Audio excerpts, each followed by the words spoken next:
Out now.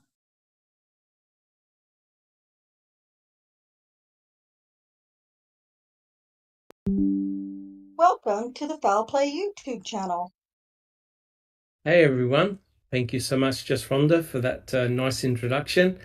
My name is Dr. Silkman and I'm from the Foul Play team. It's really good to be back and thank you so much for your patience. I hope everyone has had a lovely Christmas and a happy new year. 2022 was a hard one, I think, for a lot of people, and let's hope that 2023 brings prosperity to everyone, and that this year is a better year. And fingers crossed that the boys, both Stephen and Brendan, receive good news this year and finally are released home. And it's been a battle, and as you know, guys, we've all been really waiting for the state and see what the state's going to do with Kathleen Zellner's latest filing. But yeah, fingers crossed. And again, guys, thank you so much for joining us today. As you know, first of all, welcome to everyone in chat. It's good that you're here, and thank you so much for your support. As you know, both Neville and I have been doing a series entitled Reading with the Crew, and we're actually on part 16 at the moment. And Neville, myself, and everyone from the Foul Play team want to thank you guys for your great support and feedback. It's been a really good series so far, and I'm sure all of us have learned a real lot. And Neville and I have really enjoyed putting the series together so far, and hopefully there's more to come in the future. I'm sure that there will be.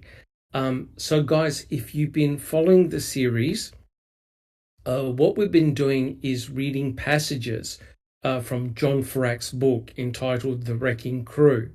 And as always, we want to say that these are the thoughts and opinions of John Ferak. They don't necessarily reflect our own opinions, but I'm sure everyone here on the panel will agree that John Ferak's book is an excellent book, at least to get you started, dip your toes in this, especially in the Stephen Avery case. So what we have been doing is we have been presenting specific chapters from the book. And what Neville and I initially focused on was the filing done by Kathleen Zellner, right?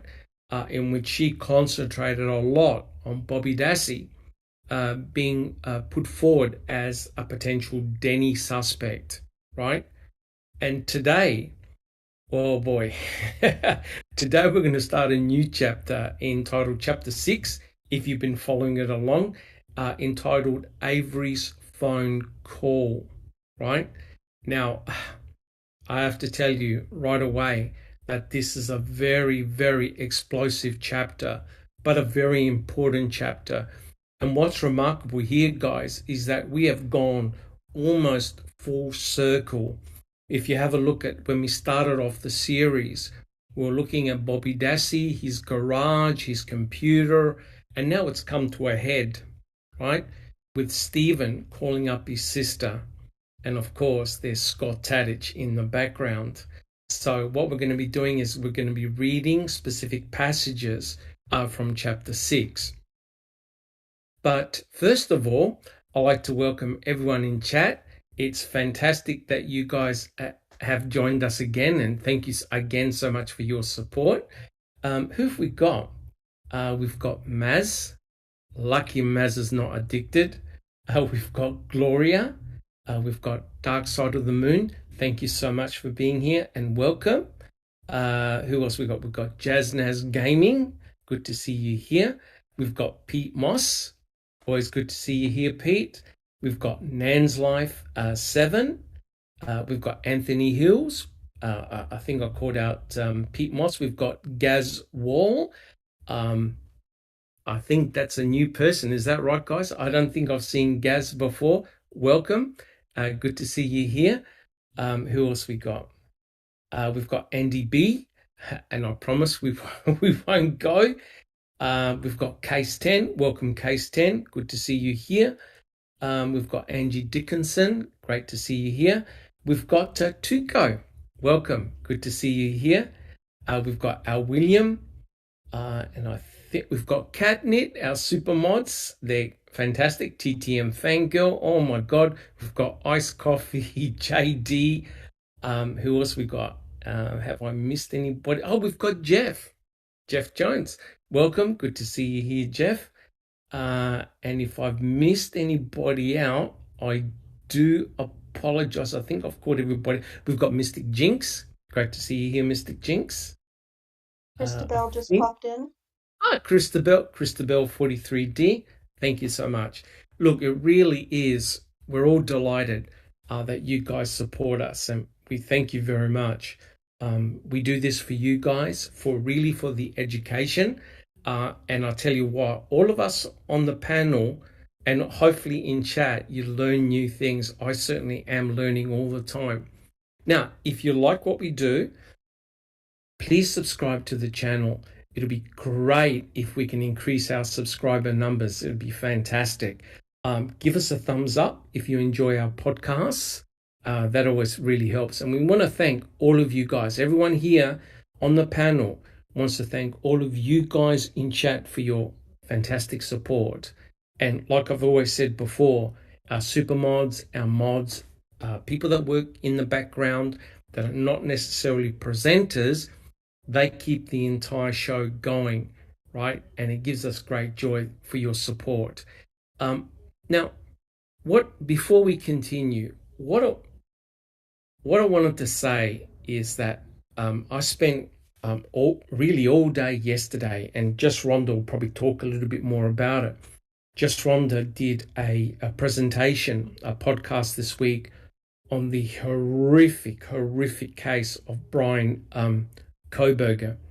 And I'm sure Just Rhonda will talk about it. I spent the entire day yesterday going through about 10 or 15 podcasts, just looking at the horror show of what had transpired in Moscow, Idaho. And I saw one podcast which was incredible. And the person started the podcast by naming the victims and also their age, etc., etc.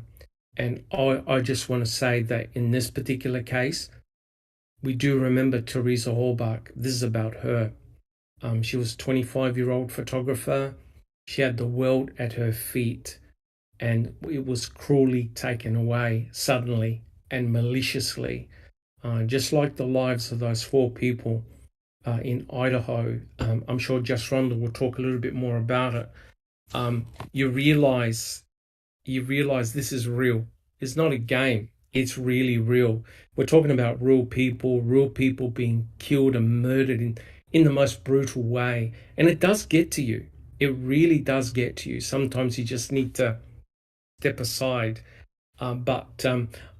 Just Rhonda, do you want to have a couple of words about the if you haven't caught the podcast, Just Rhonda's podcast, please do. It was excellent. Just Rhonda, do you have a couple of words?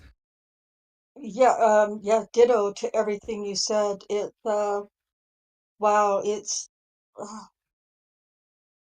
well, it was kind of impromptu. We had kind of discussed it in the previous two podcasts, just talking about big crimes of 2022. And by luck, or however you want to say that, Brian Koberger had been extradited back to Idaho from Pennsylvania on, I think it was Thursday morning. Well, it was late Wednesday night into Thursday morning.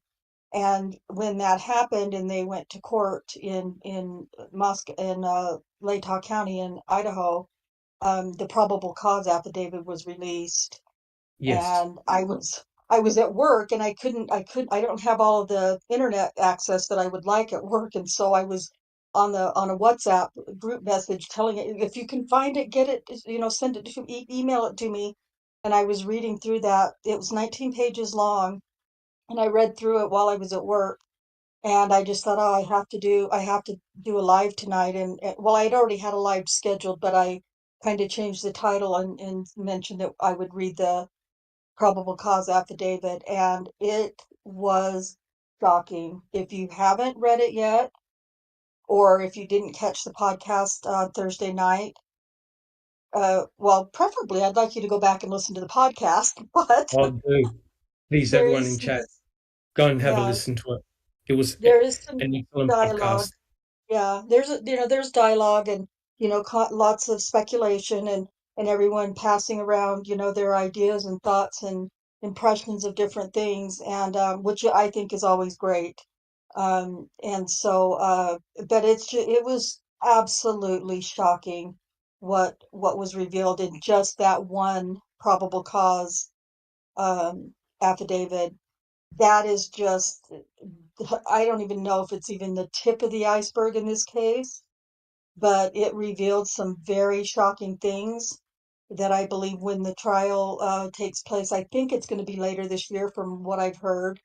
Um, it will, it's going to rock the country, I'm sure. It's shocking.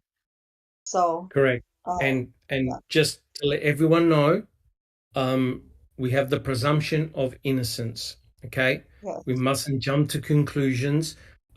Just like everybody else, Brian is considered innocent until proven guilty in front of a jury. And so, but it just opened up my mind. I had no idea about the case. I spent all day yesterday yeah, going over it. yeah. I like It's, everybody here on the panel and everyone in chat will be looking forward to see how it transpires. And it's very likely we'll probably do some podcasts as well on it as things progress. Thank you so much, Just Rhonda. And Neverly, did yeah, you have a thank comment? you. No, actually, I'm writing in chat. I wanted to thank you for reminding us that we should have a general attitude towards any suspect, regardless of how we feel about him or her.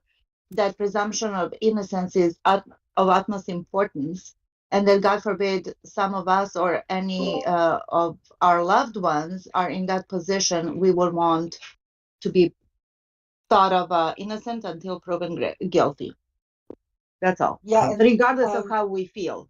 Sure, right. 100% correct. I did want to say that I made sure in the title of my podcast that I put alleged killer because Yep, it was so easy to just get in there and say the Idaho killer, and I was like, no, no, no, no, no. Even though we have opinions, I have an opinion. Um, I have to remember he's innocent until proven guilty, so I did change it to alleged killer. So that's a correct, big Oh, deal to good correct, on me. you. Good on you. correct. Because, yeah, this is what the police is saying. They're alleging he's a killer or anybody else. We're not talking about just Brian. We're talking about Yeah, anybody else. anybody. If the suspect, they're alleged perpetrators, and, allegedly they did such and such crime, and we go from there. Correct, Yes. correct. Jack 61, did you thank you so much, Just Rhonda. Jack 61, do you have a comment? Yeah, just briefly. Well, first, I want to say hello to everyone, but I want to also say a big congrats to the Idaho Police Department and the FBI, the state, everyone involved. They kept the lid around it, and they Mm-hmm. appear to. I mean, from all appearances that we can see so far, they've done everything as it should be done, as the system should work.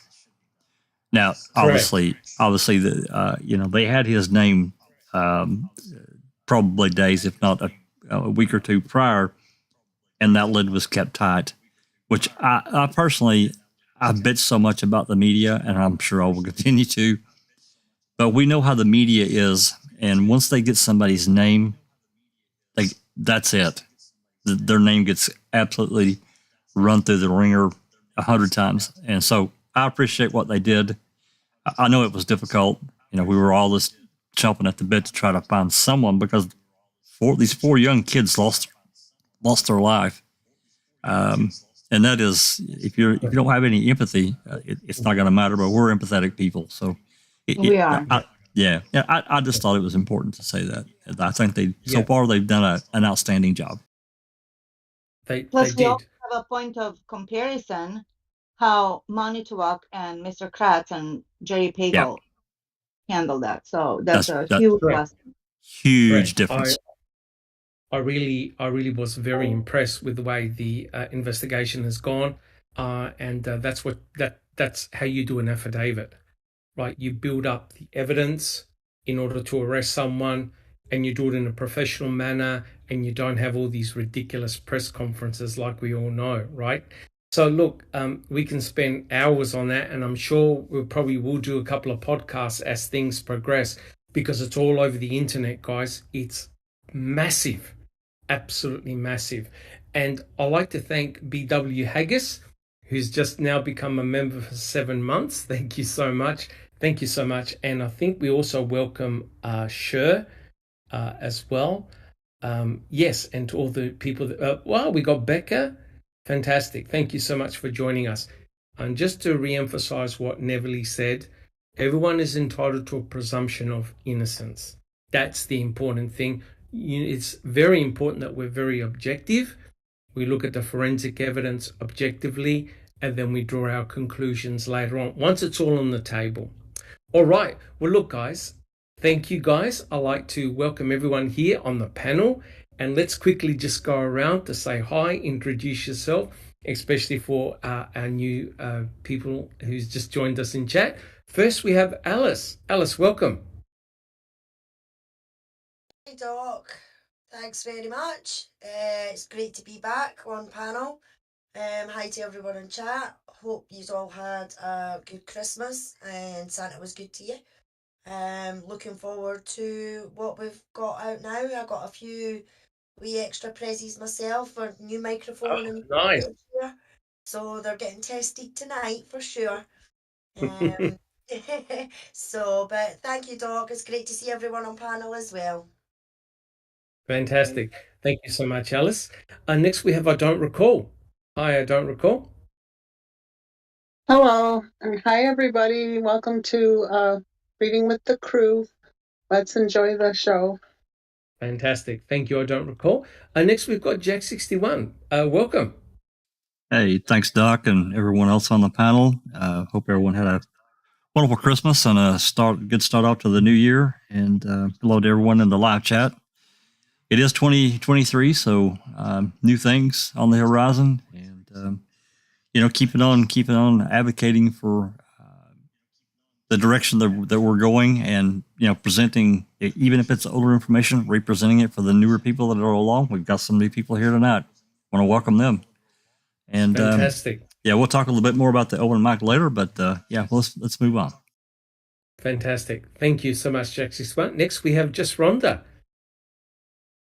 Hello to everybody on the panel and everybody in chat. We have a great number of people in the chat today and some names I've never seen, so I'm pretty excited. They're all ready to go. So I probably just real quick, I would imagine that I'm going to be, while Daniel's case is not at a stalemate, but we're working on post-conviction. So other than working on it, nothing's really moving. So I probably will cover main topics of news that come out about the Idaho murder case as well. So anyway, thank you guys all for all those who have joined my channel recently. I've gone from 344 to 357 or something, so I'm pretty excited. It's a big deal.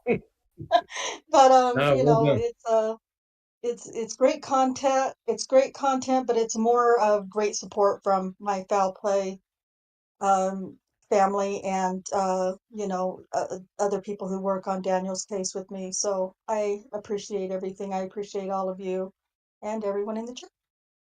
Thank you so much, just Rhonda. And next we have Neville. Neville, how are things? Hello, Dr. Silkman. Happy New Year. Thank you. Everybody on the panel and in the chat, doing well, enjoying. We had a really beautiful weather. Don't judge me, but it was gloomy, gray, and drizzly. And I crave that because we have very long summers, and we're back today to like 68 degrees, clear skies, and whatnot. But all is well. I actually have had some action going on. I've been going out, seeing friends, all in like 1 week. I did so much. I'm exhausted, but it's been fun. I'm looking forward to this podcast, and yeah. Well done. Fantastic. Thank you so much. Well, look, guys, let's make a start to the podcast. Jack 61, are we able to have the very first slide, the warning slide, if you've got it? Now, yeah, give me just 1 second. Now, I know that we also welcome Most Call. Thank you. Good to see you here. Now, and T1, great to see you here as well. Now, we know that occasionally on this channel, we have dropped the occasional F-bomb, right? Right, Alice? We have dropped the occasional F-bomb, right? Purely accidental, of course. Right, Alice? Oh, mean dog, I don't do that. I'm a good girl. That's yes. All right. But all jokes aside, this is important, right? When Everly and I read this chapter, we knew straight away it was going to be very, very heated. Now, what I want you to remember, guys, is that Stephen has been in prison since November the 9th, 2005. He was arrested and placed in prison. The following year, Brendan Dassey was arrested, and he's been in prison ever since. And we believe, and I'm sure everyone on the panel and in chat, the majority of us believe in the innocence of Stephen and Brendan. Now imagine being in the shoes of Stephen. You've been in prison since 2005. You've tried to convince everyone that you're innocent, and yet a lot of people feel that he's guilty. And what I found particularly disturbing is that, unfortunately, and Jack 61 can back me up, even some family members thought he was guilty. Jack 61. Oh, absolutely, Doc. We've talked a lot about in the past these various tactics that law enforcement used with the family, and they were very successful. For those that have been around the case, know this, and the things that they were doing and saying to the Chuck and Earl and even Barb. Now, of course, that doesn't mean they necessarily right off the bat thought Stephen and Brendan were guilty, but what it did, it created these pockets of doubt, and then these moments of exasperation. You could hear it in Bob's voice and various phone conversations. It's terrible. I mean, again, you have to think of that empathetic thing. For people with brothers and sisters, have siblings. You kind of put yourself in that position and thinking, shit, did my brother do this? Did my sister do that? Jesus Christ. But yeah, they did drive these wedges, and they did it with intent, and they were very successful at it. Excellent. That's an excellent point, Jack 61. And so you could imagine the utter desperation by Stephen, who is in prison, still in prison, and if things don't work out for him, will likely die in prison, right? So things are very desperate for him. Neverly, did you have a comment? No. I'm just thinking to my head, we got to give it to Stephen and his attitude and his ability to stay sane in these conditions, because not only that he's been in prison since 2005, he just came out of prison after 18 years. Correct. So I'd like to again say a warning, right? That this particular podcast is going to have a lot of extremely offensive language. We don't apologize for that. This is reality. We're all adults over here. But if you are relatively sensitive, either block your ears or watch a Disney cartoon, because this is going to get as bad as it's going to get.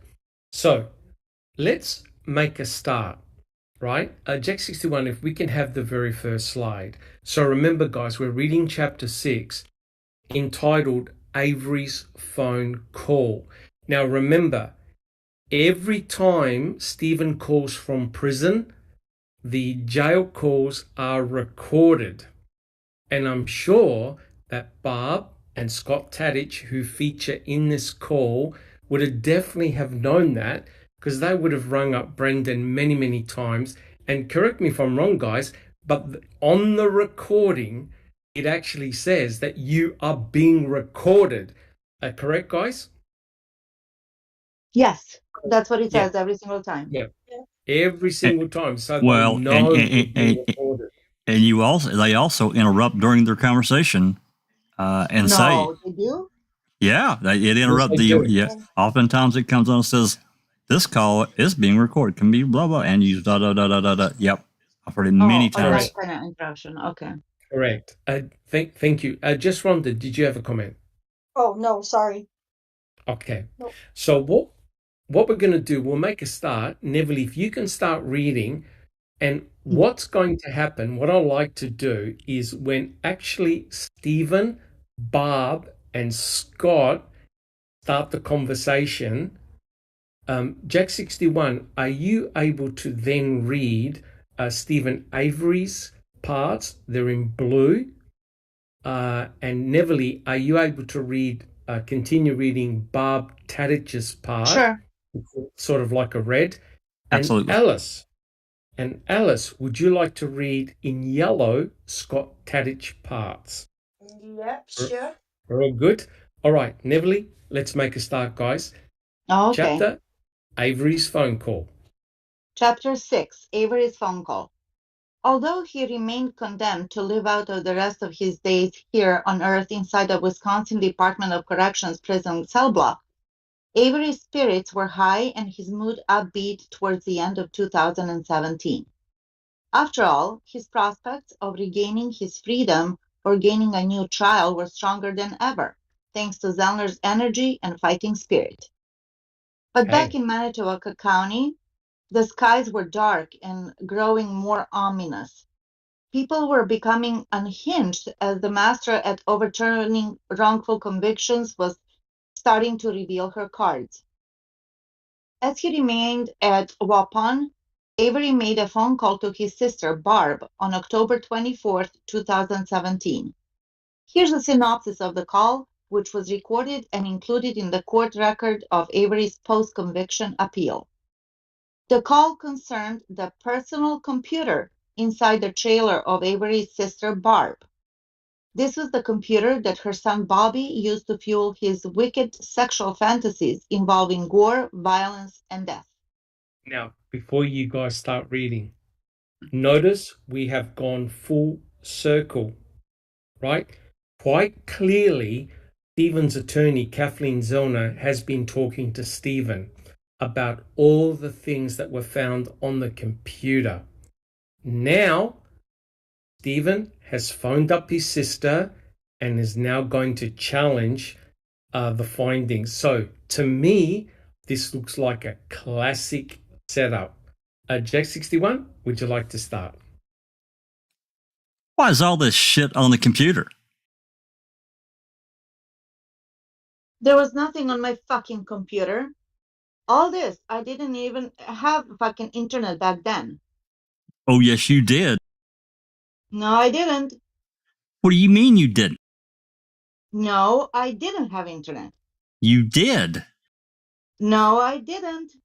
At that time, you did. Before that, you did. No, I didn't. You didn't?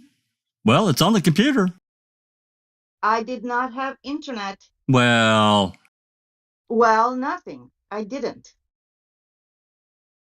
Zellner has pointed out to the court. Oh, go ahead. Yeah, no. Go for it, Neville. Zellner has pointed out to the court handling Avery's post-conviction appeal that Barb's vehement denial that her computer had access to the internet at the time of Miss Halbach's murder is probative because it's unequivocally false. But why lie? Was Barb lying to protect her older son, Bobby? Was she content to see her youngest son, her feeble-minded son, Brendan, carted off to prison if it meant protecting someone else in the family for the murder? No, that's a terrible statement. That's a terrible situation to be in. Yep, it is. John Ferak here is basically suggesting that Barb made a decision between Bobby Dassey and Brendan Dassey, her two sons. That's a terrible accusation. Does anyone here on the panel believe of any truth in that statement? Alice?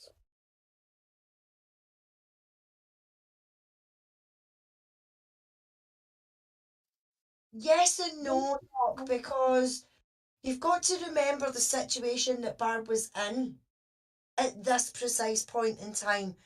You know, her son has been roped into this horrific thing, and deep down in her heart and everything like that, she knows fine well that her brother and her son never done this. Correct. You know, really deep down inside, she knew that for a fact. But because all this was pointing to Brendan, like any mother would, she was, in my opinion, she was trying to protect her son. And the only way that she could do that was by saying, my son never done it, but my brother might have. You know, as much as she didn't want to, believe that herself. But you put yourself in her position at that precise moment in time. It's not only Terrible. her brother, you know, that is being on this, and she knows fine well he never done it. But now her son has been roped into it as well, you know, so she's got everything, all sorts, running through her head, you know.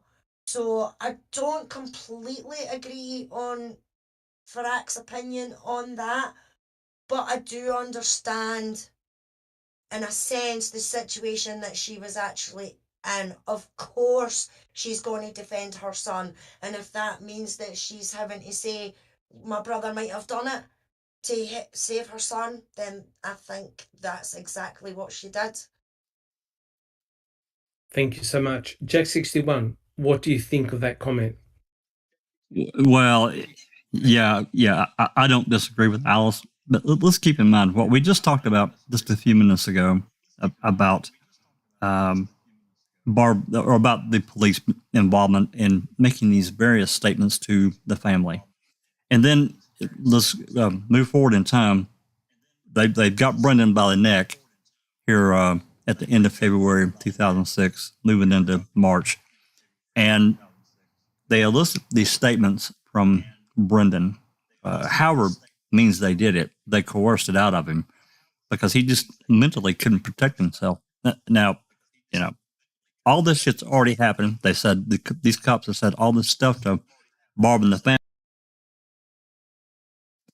So then, you have to ask yourself, what decisions could Barb make? One decision.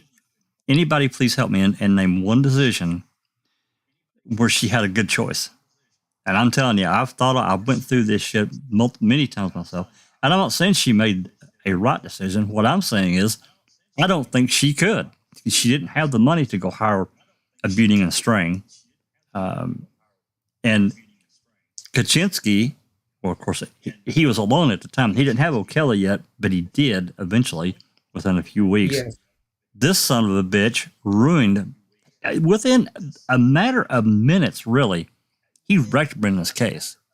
But again, going back to Barb, there was, to me, she didn't have, no decision she made was going to work. They were all bad, every one of them. Terrible. Absolutely terrible. Thank you so much, Jack61. I don't recall. Do you agree or disagree with that statement by John Ferak?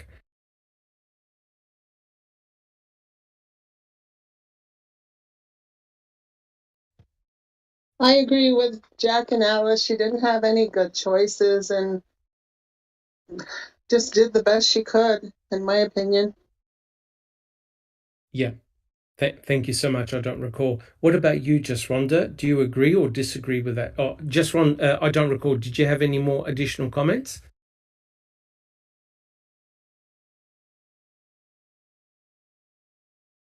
No, I think we're all good. No. All good? Okay, No, thank you. yes, Thank I you. am. Just Rhonda, thank you. I don't recall. Do you agree or disagree with that statement? I do not believe that, well, just like everybody else, she didn't really have, there was no good choice for her. But I don't believe that she was trying lying to protect her older son. I don't believe that at all. But I do find it probable that she would be willing to throw her brother under the bus. I don't think she would throw either one of her kids under the bus intentionally. Stephen, yes, that's not her child. That's her brother, and there's already trouble, off and on with the Yes. siblings anyway.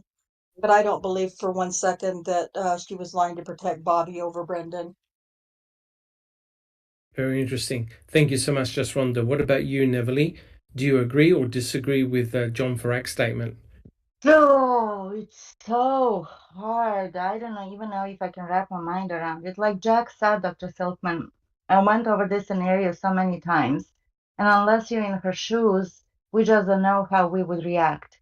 And honestly, what I do firmly believe is that Barb had no clue, that she was blindsided when it came to Brandon originally, when they picked on him and when they snatched him, because I sincerely think that she thought what Brandon has nothing to do with this.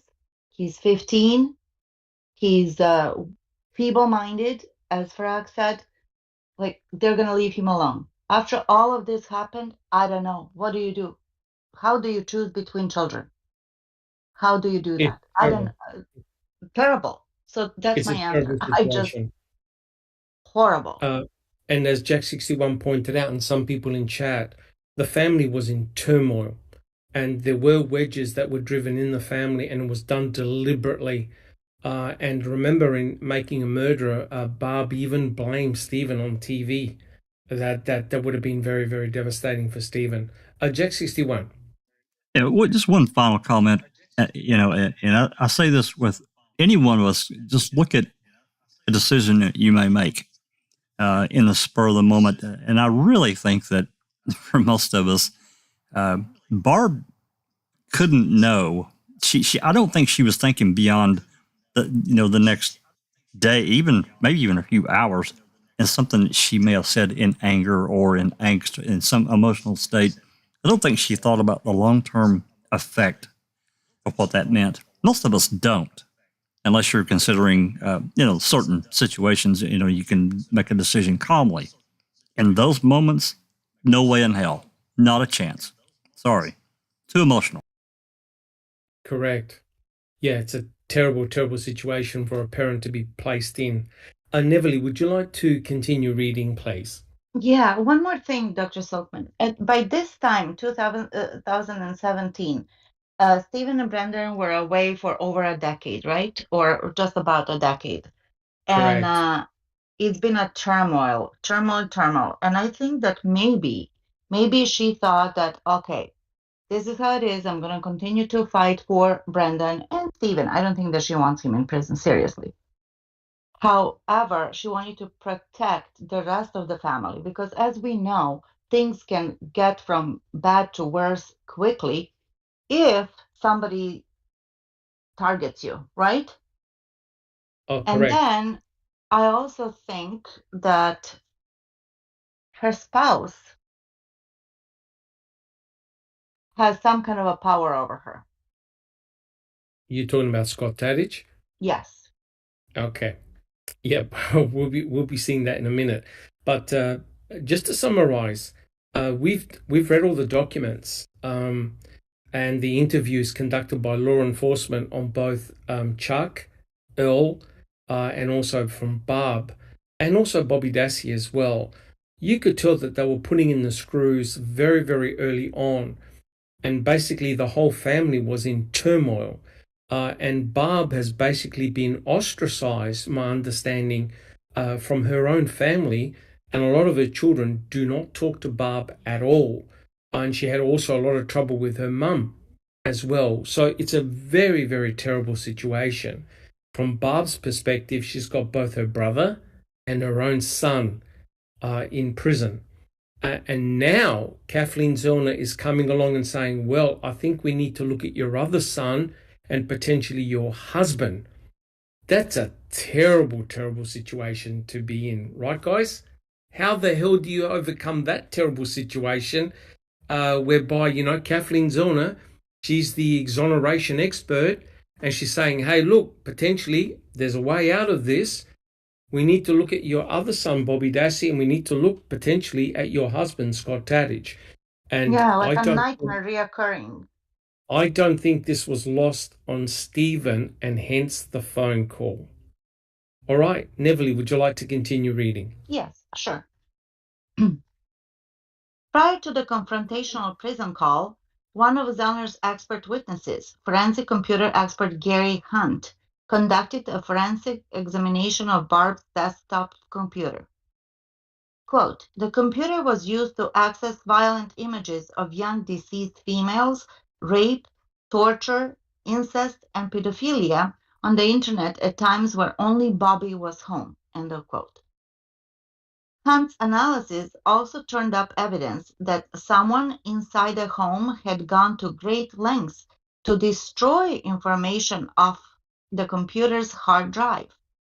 The computer record deletions were specific to the time frame of Teresa's disappearance and murder. Now, Quote. just to make a comment on that, if you're a forensic computer analyst and you know exactly how to look for these specific things because they use programs, and they look at the registry, they look at the hard drive, they look at partitions. There had to have been evidence of deletion. You're not going to make a statement that things were deleted when they're not.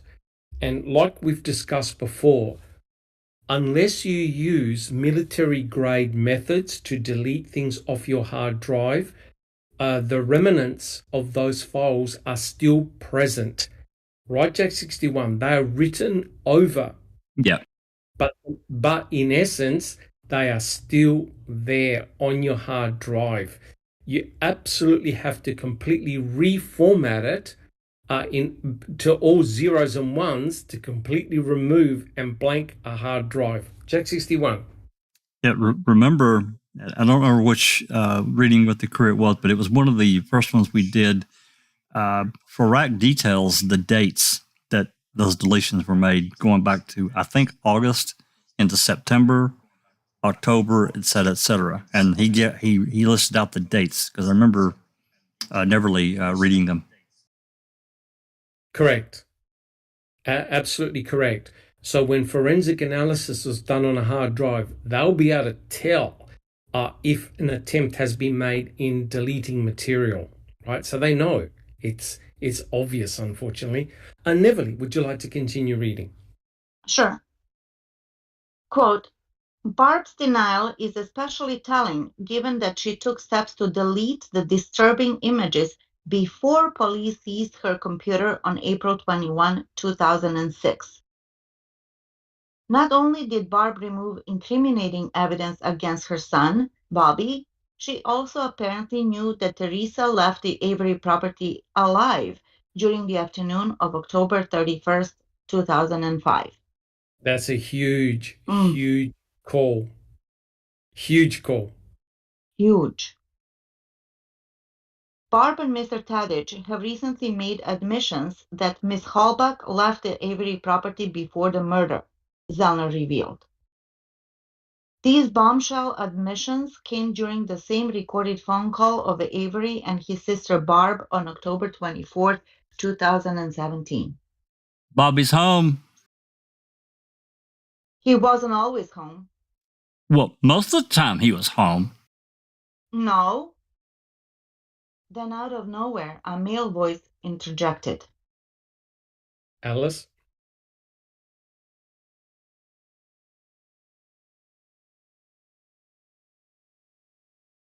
I think she's going to chuck that new computer. Yes, Or microphone. Neville, I'm going to bounce it off the wall. He doesn't know fucking shit. It was the violent man from Manitoba County who was eavesdropping. But why was Scott Tadich eavesdropping? Why was he so paranoid about his wife's conversation about Teresa's murder a dozen years afterward? As Tadich listened intently, Avery informed his sister that Bobby saw Teresa leave the property. She left. That's right. Yeah, she left. Yeah. Yeah. Well, he didn't testify for that. Zellner now had tape-recorded statements from Barb and Scott Tadich agreeing that Teresa left the Avery compound on her final day of life, information that doesn't mesh with their original trial testimony. Mr. Tadich's response indicates either that Bobby had told him that Bobby observed Miss Halbach leave the property on Mr. Tadich's response leave the property, or Mr. Tadich's response indicates that Mr. Tadich observed and or had contact with Miss Halbach after she left the property. Now that's a big problem. That's Mhm. a huge problem for both Bobby and Scott. Right, guys? Huge problem. That's a huge Right. problem. That's a huge problem. All right. Neville, would you like to continue? Yes.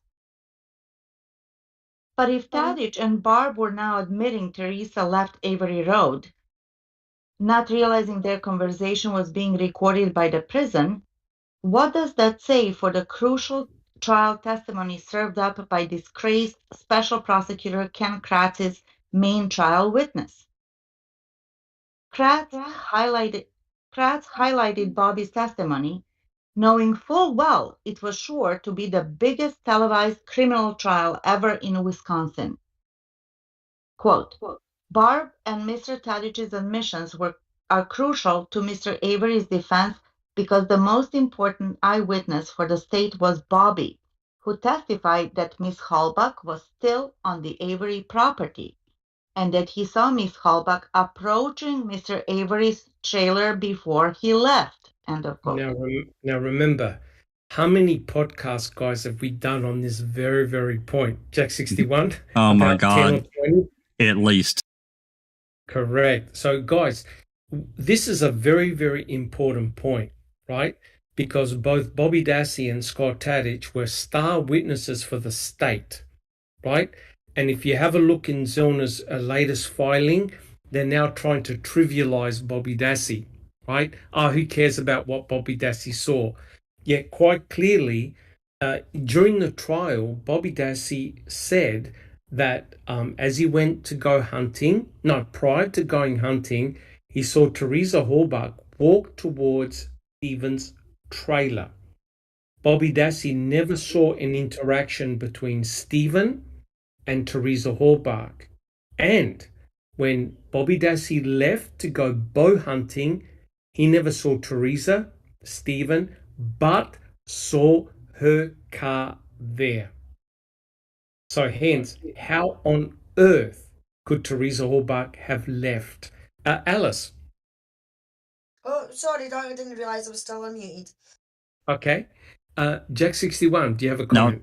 No, sorry. I left myself unmuted. I have a comment. Yep, Neville. Dr. Silkman, not too long ago, you read a report where Bobby said that it wasn't Teresa that he saw, it was Stephen. Yeah, Jack 61 told us about that. Correct. When he Which spoke to totally investigators. changes everything. Correct. It does completely change everything. And this is even worse, guys, because it's recorded. And now both Barb and Scott are admitting that Teresa Halbach had left the property, right? And that's just unbelievable. Neville, would you like to continue? Yes, and Neverly would like to remind everybody just to keep in their mind that just because Bobby said that he went bow hunting and where he went bow hunting doesn't mean actually much because nobody has corroborated that. Correct. It was just his word. Correct. Yeah. On the other hand, if Bobby committed the murder, is it realistic to expect he would testify with truthfulness? Or would he lie on the witness stand, realizing a guilty verdict against his uncle served in his own needs? Now remember, guys, when Bobby Dassey was interviewed, when was it? November the 9th, Jack 61? And a lot of that material never made the report, but we heard the recording, right, Jack 61? Absolutely. Right, so there was a lot of pressure placed on Bobby Dassey. Anyhow, here's how Tadic behaved during the October 2017 call between Avery and Barb, where Tadic was eavesdropping the entire time. Alice. Let me talk to the cocksucker loser. Fuck him. All you do is, the only evidence you got is against him, and he's trying to grasp for the air to blame it on somebody else. He's a fucking loser. I wasn't even on the property that day, you goddamn idiot. That's how fucking intelligent you are.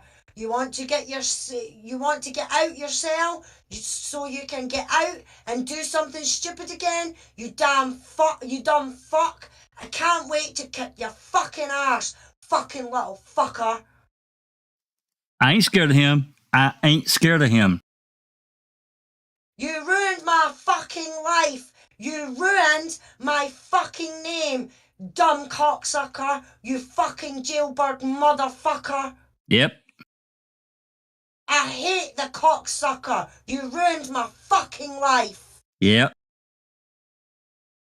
Avery reminded his sister how her husband was solely responsible for making outrageous false claims to the police, suggesting Avery was molesting her sons, including Brendan. It came from him. So he wanted the cops to put all the blame on me. So who would say something like that I did something to the boys? I don't know. I didn't read none of this shit, okay? Yeah, that's why nobody wanted to read nothing and see about nothing. Any guilty person would say, try and blame it on somebody else. Oh, I was fucking with the boys. Now, the conversation fueled Tadic's rage. Yeah, fuck him, the cocksucker. He's a stupid fuck. Going down to fuck your family when he got out of prison the first time. Yeah, see, that fucker needs to be locked up. How about this mother? How about his mother? Avery alluded to the fact that Tadic tried to attack his own mother during one of Tadic's domestics that resulted in an arrest. What about his mother? What? Oh, sorry, that's Bob. It's okay. That's Bob. Yep. What about his mother? His sister inquired. This time, Tadic blew a gasket. He began screaming at Avery, loud as ever. Yeah, you talking about my mother, you cocksucker? I'll put you in the fucking ground. Yeah? Fucking bastard. I don't give a fuck. The cocksucker's a loser. He's grasping for air. The only evidence they got is against him. His mother had to call the cops on him. He never touched his mother. You stupid fucker. I already asked her all of that.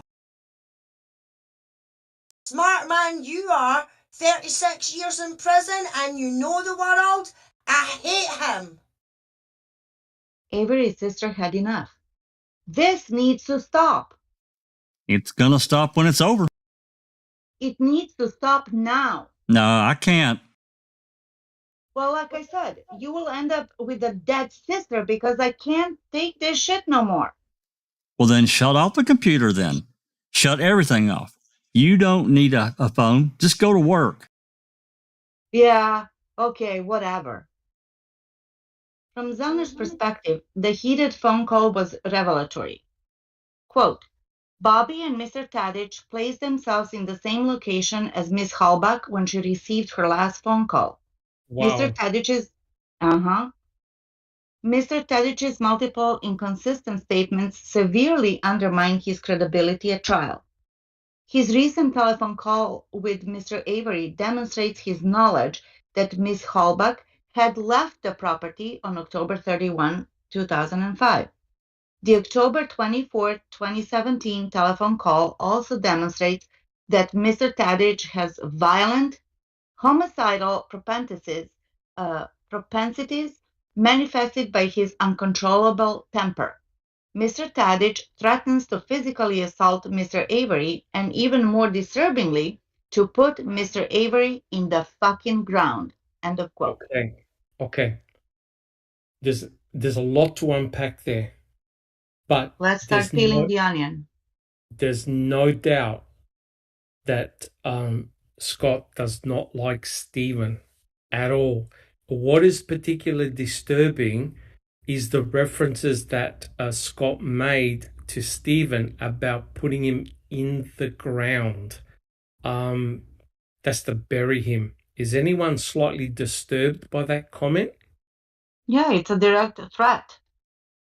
And Yeah. I also wonder, why is Scott so affected to the point that he's blaming Avery for ruining his name and his reputation and his life?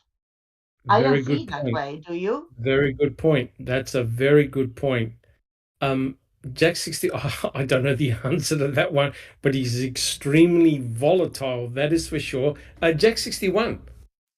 Well, knowing that Scott, we know people in our lives that are, they're easily agitated to the point of being, what we would refer to as a hothead.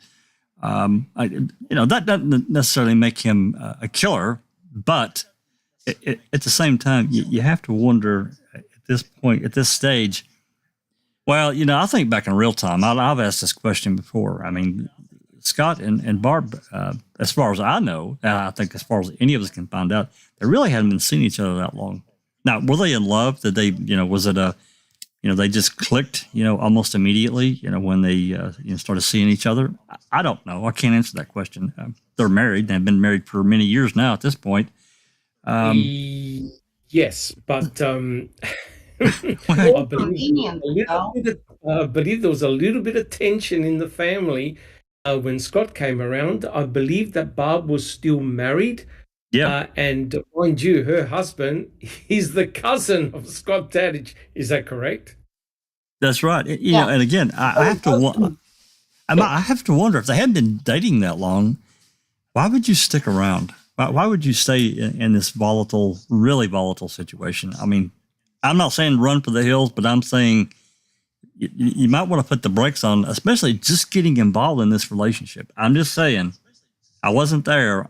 I just know that from my perspective, why would you stay involved? Correct. But to me, guys, it was a direct threat to Stephen in multiple times. And the fact that he referred to burying him, do we know of any burial sites around the Avery salvage yard that were investigated? Well, maybe the clandestine one, maybe? I think Mr. Bushman found one. A clandestine burial site? Yeah? Now, isn't that of all the threats that Scott Tadich could have said, I'm going to kill you, I'm going to shoot you, I'm going to hang you, I'm going to throw dynamite. He goes, I'm going to bury you. Anybody want to make a comment on that one? Cherie, how about yourself? You got any comments on that one?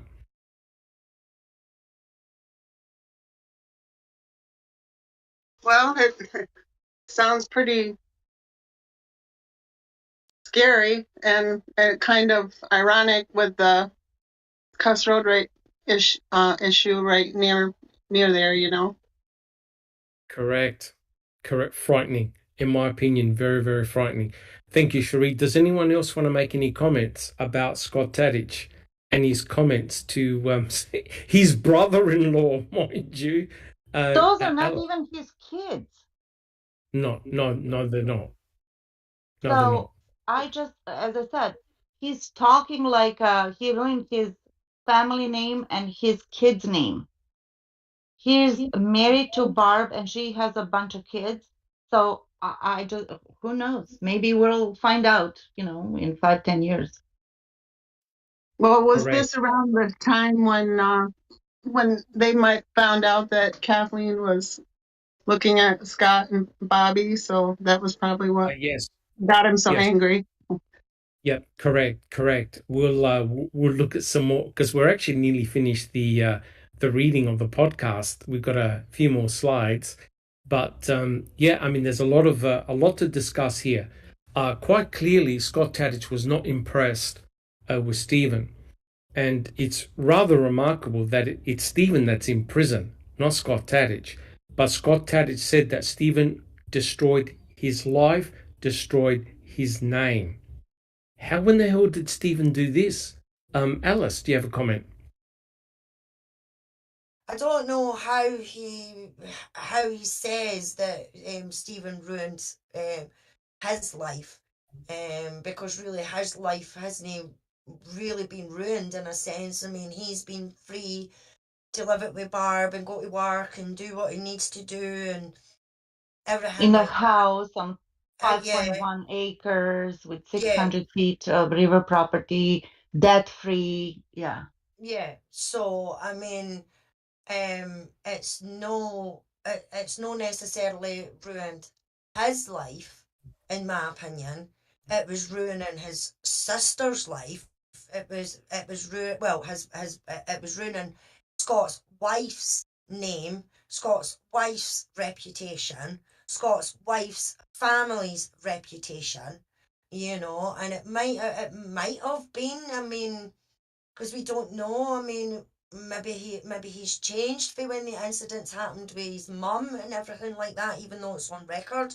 I don't know, but maybe he was trying to stick up for Barb. Maybe he really fell for her and was trying to protect her, and that was why he got so angry. But I mean, as for the comment, I'll bury you. I don't take much light on that because Okay. that's the kind of something that I would say if I was arguing or fighting with somebody, and it got that heated or whatever, like I said on before, strip to the waist and fight like a man. I mean, that's the jokey side of it. But when you get into a heated argument like that, I have done it myself, and I've says to somebody, who are you talking to? If you don't shut your mouth, I'll fucking take you outside and I'll bury you. You know what I mean? But it's no So it's like meaning a figure of speech. getting a shovel and digging a hole and actually burying you in a hole. It's like battering you. I'm going to take you outside, and by the time I'm finished with you, you're going to look dead, sort of thing. Yep. So that certain comment, I don't know. I think we should take that in a bit of sense with a bit of salt, because that could have just been something that was said in the heat of the moment. And because I've been there personally and been in a situation like that where I have actually said something like that, I mean, I'll take you that back and I'll bury you if you don't shut your mouth. You know what I mean? It's no meaning that I'm literally going to go out and dig a hole and bury them in it. Yes. So I don't Yes. think that we can put too much emphasis on him actually saying about the burying of Stephen. To me, I think that was, in a way, it was a heat of the moment, off the remark cuff, as a shut your mouth or else, because I would love to batter you sort of thing. Know that he's actually going to bury anybody, But that's just my opinion. Good point. Because I've been there and I've been in that situation and I've actually said something along those lines myself during a heated argument. Correct. Thank you very much, Alice. Jack 61. I can't disagree with Alice. He's pissed off and mad because of the statements, and they knew that Zellmer was sniffing around. But I have to back up from that, and I have to look at the curiosity, and I'll say curiosity, the strangeness of November 2005. That he's not interviewed by the Calumet or anyone. The DCI interviews him on the November 10th. And not satisfied, I guess, with that interview, they interviewed him again 19 days later, still the DCI, No one from Calumet talks to him, as far as we know. This is all DCI. They don't talk to him for 5 months to the end of March. So he gives 3 statements. They're all different. And then he goes to trial, and his testimony is different even still. The fire gets enlarged even bigger, above at least as high as the top of the garage. Was he compromised? What did they use to compromise him? Well, Why did he? Right? I mean, something happened. Correct. Well, the horrible thing is that he could only be alibied by Bobby Dassey. Bobby Dassey could only alibi by Scott Tadich. So Right. it was a very, very tenuous alibi situation. And Kathleen's on, as pointed out here by John Ferak, it potentially meant that Teresa Hallbach, Scott Tadich, and Bobby Dassey were all around the same location at the same time. And That's right. That's remarkable. It's a tenuous thread. Yep. And what we've just read here is that both Scott and Barb just admitted that Teresa Hallbach had left. Well, if that's the case, that's a big problem for Bobby and for Scott. We got a problem here. That's right. We got a problem, Houston. And I reckon absolutely Ken Kratz knew this, right? You can't have both things because the state's case is that Teresa Hallbach and her RAV4 never left the property.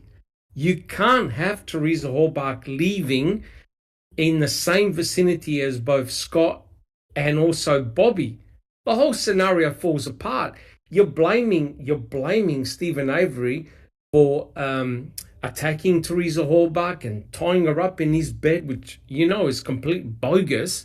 But the state has got no other opinion, has got no other option. It has to go with that scenario, right? And now Kathleen Zellner's got a recorded phone call saying, yeah, of course she left. And Stephen got pissed off saying, well, they never testified to that.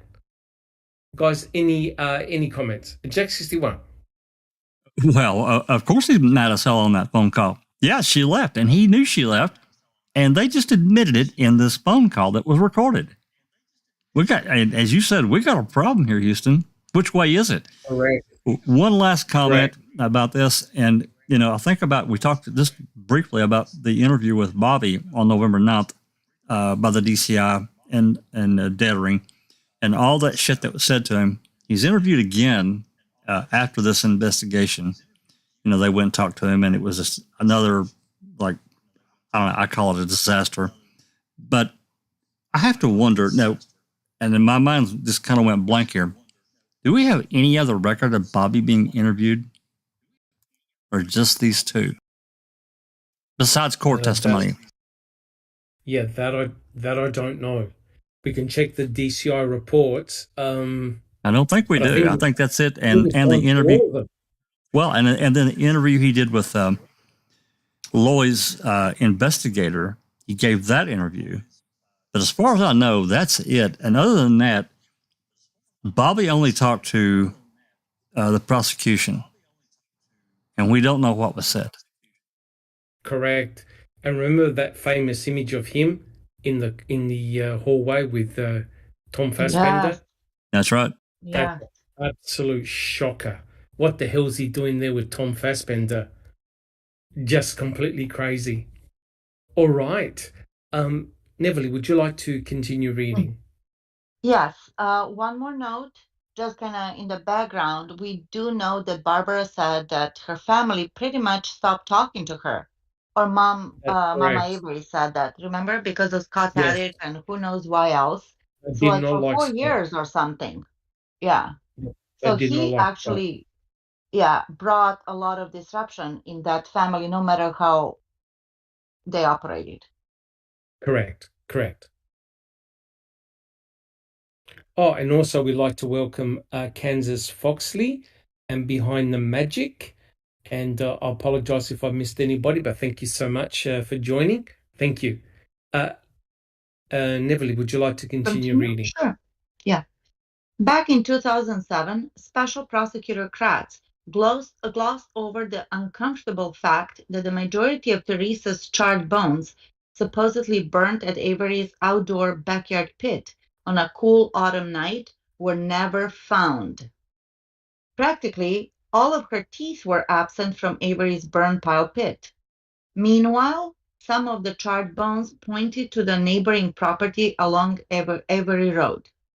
Quote, "It is an undisputed fact that some of Miss Halbach's bones were found in the Dassey burn barrel," end of quote, Zellner argued. No credible explanation was ever been provided by the state as to why Miss Halbach's bones would be in the Dassey burn barrel if Mr. Avery had burned her whole body in his burn pit. Correct. Mhm. And this is the complete insanity of this entire investigation. And I just want to make the very, very quick comment. I'm not going to harp on this, but if you have a look at the way the Idaho police, the detectives have handled the Kohlberger case so far, and the way they've obviously looked at the forensic evidence, they've done it in a highly, highly professional manner. They're being very, very systematic. They're being extremely cautious. They're not even talking to the press. And in actual fact, the Moscow police force in Idaho got a lot of heat from the public, right, Jack 61, right, just Rhonda, for being too slow. They did. And But yet, look, in 7 weeks, they had an arrest. Jack 61. look how professional that prosecutor has been that's presented the case. He's been extremely professional. Correct. Reasonable, 100% correct. mild-mannered, yeah. And 7 weeks to us, the sleuthers, and I'm sure the family, of course, is a long time. But as I watched numerous podcasts, they said, we are just very impatient because we watch movies when everything is done in an hour and a half from the beginning to the end. So Correct. 7 weeks is actually impressive. It's extremely impressive. But, I don't want to harp on too much because this is about the Avery phone call. But quite clearly, there's something seriously, seriously wrong with the crime scene or crime scenes.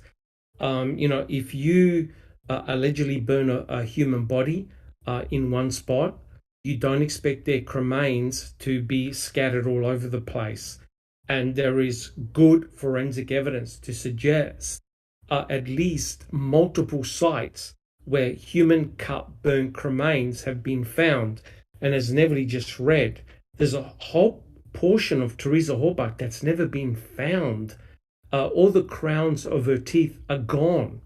There were no whole And her teeth. torso. Lots of her torso was gone. They did not find one intact bone. Now, when you burn somebody, right? When you burn somebody in a crematorium, you could tell the basic structures of the human body. You could tell the pelvic bones, you can tell the skull, you can tell the ribs, you could even tell the vertebral column, your spinal cord. These are very hard bones to burn. And in a professional crematorium, if you've ever seen videos, they use a heavy metal bar to crunch the bones. They then take the bones and put them in a cremulator to turn it into bone dust, into ash, right? There's no way you can burn a human body in an open burn pit and have all these bones missing, right? No one knows where they are, and to be broken into small fragments like that. And yet the state wants you to believe that it was Stephen Avery who decided, now wait for it, guys, he went to his burn pit, picked up 4 of the largest bones, which we're talking about a couple of inches, walked to his sister's burn barrel and put them in that burn barrel. Oh, and then decided to go all the way to the Manitowoc County gravel pit and dump human-cut burnt cremains in several piles in the Manitowoc County gravel pit, yet conveniently having left bones in his own burn pit so those forensic gurus can say, oh my God, we've got bones over here. Jack 61. Have I missed anything out? Well, I mean, the only other thing is the Fallon's reply to that motion, where they found bones in the clandestine burial site. No report at all. Nothing. They just left that completely. There's probably a report that's in. I'm betting it's internal. We'll never see it. Correct. And if I could just add, Pete Moss said in the chat, whose bones and flesh were found in the Michaels Materials quarry. Now, this was actually, I think it was item M and item N. I'm just thinking off the top of my head. They were not human. According to Cherie Cohane, they were animal in origin, right? So remember, here's one of the problems.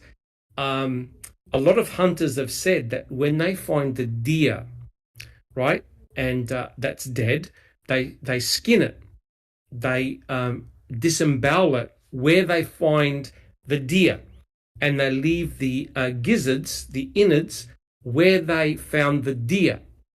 And hunters have often said that when they come back the next day, everything is gone, because you have wild animals that come in and consume the intestines, the liver, and other organs of the deer, right? So potentially an animal can move some of the skin, flesh from one location to another. So those bones and cremains or tissue that was found at the Michaels Material Quarry were deemed to be non-human. Correct. But in Eisenberg's report, she's got cut, burnt human bones in the Manitowoc County gravel pit. This is something that Ken Kratz didn't want to talk about. Guys, any comments? Neverly, do you have any comments? Well, I was going to be just a little bit snarky, about Stephen, or should I say not Stephen, but the bones found in the Dassey burn barrels, that the state is going to say, oh, well, just they're going to go. Even if Bobby placed the bones into that barrel, even if Bobby pushed the wrap, even It made if no Bobby, difference. it doesn't make any difference. Watch the porn, devious porn, even if Bobby, lied on the stand. No. Yeah. No. The state actually, I believe, called it distasteful pornography, right? If you have that pornography in Australia, you go to jail. But the state of Wisconsin is now calling it distasteful. So Stephen can't catch a breath, right? So quite clearly with this particular phone conversation, it's obvious that Kathleen Zorner has been talking to Stephen, and Stephen wanted to find out about all the pornography on Barb's computer. Barb even denied that she had the internet. Jack 61. Well, I think it was, it was several months later after this phone call, Kathleen finally got her hands on that Billy CD. You think back in real time to when Fassbender got it, and they didn't do shit. This is part of the problem with the case. This lack of investigation of where, as just a regular person, armchair detective, I say, well, why didn't you talk to some people, the family, and find out blah, blah, blah, who had access, who was there, and get some kind of response to it. Instead, they bury it. A resolution. Yep. A resolution. That's right. But they didn't want to. No, they didn't want it. They didn't want to open up that door, Jack 61. Now, in 2022, we know better. We know that there were other boys, other brothers, and possibly others as well that were looking up all this devious material. And it's going to be very hard to pinpoint it directly at Bobby Dassey. Understood. However, in 2007, that material would have been explosive. Correct, guys? It would have absolutely have been explosive. And that's what I'm saying. It should have been. And Fassbender and gang should have investigated it in real time. When he found out in May of 2006, everything that was on there. Correct. Because, correct me if I'm wrong, but wasn't Fassbender on a committee looking at how the youth use the internet to look up nefarious material? He was on a task force. He was on a task force buried it. They did not want to approach it. Now, what is interesting, and we've done it, guys, we've actually presented the affidavit, and it was in the newspaper in which we get said, remember Jack 61, remember guys, this is exactly what we expect to find on Stephen's computer. Pornography, torture porn. Correct? That's right. When I looked at his computer, there was none of that. That was found on Barb's computer, which happened to be in Bobby Dassey's bedroom, who happened to be a star witness for the state. Needless to say, if it wasn't only Bobby looking at that material, there were other members of that household and possibly others that have come in, friends, etc., that were looking up all this disgusting material. And back in 2007, that would have been a very powerful argument to completely take apart Bobby Dassey's testimony in court. Jack 61. Yeah, I mean, if that had come up, if that had been presented to Buting and String, let's just say in the spring, early summer of 2006, and they were allowed to investigate. Of course, we know immediately Kratz went and filed his third-party Denny stuff in June of 2006, and it blocked them from doing anything. They couldn't do anything, and they weren't given that CD. They weren't given a CD. They were given copies of the hard drive 7 months later. Again, correct. That shows the shenanigans at the state and the levels that they went to carry forth their case.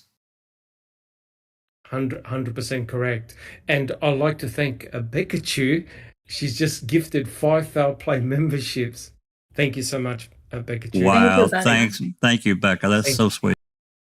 That is, it just warms my heart. It really, really does. The community that we have is fantastic. We're very, very lucky. Thank you so much. But now, according to the state, who cares about the pornography? Right, guys?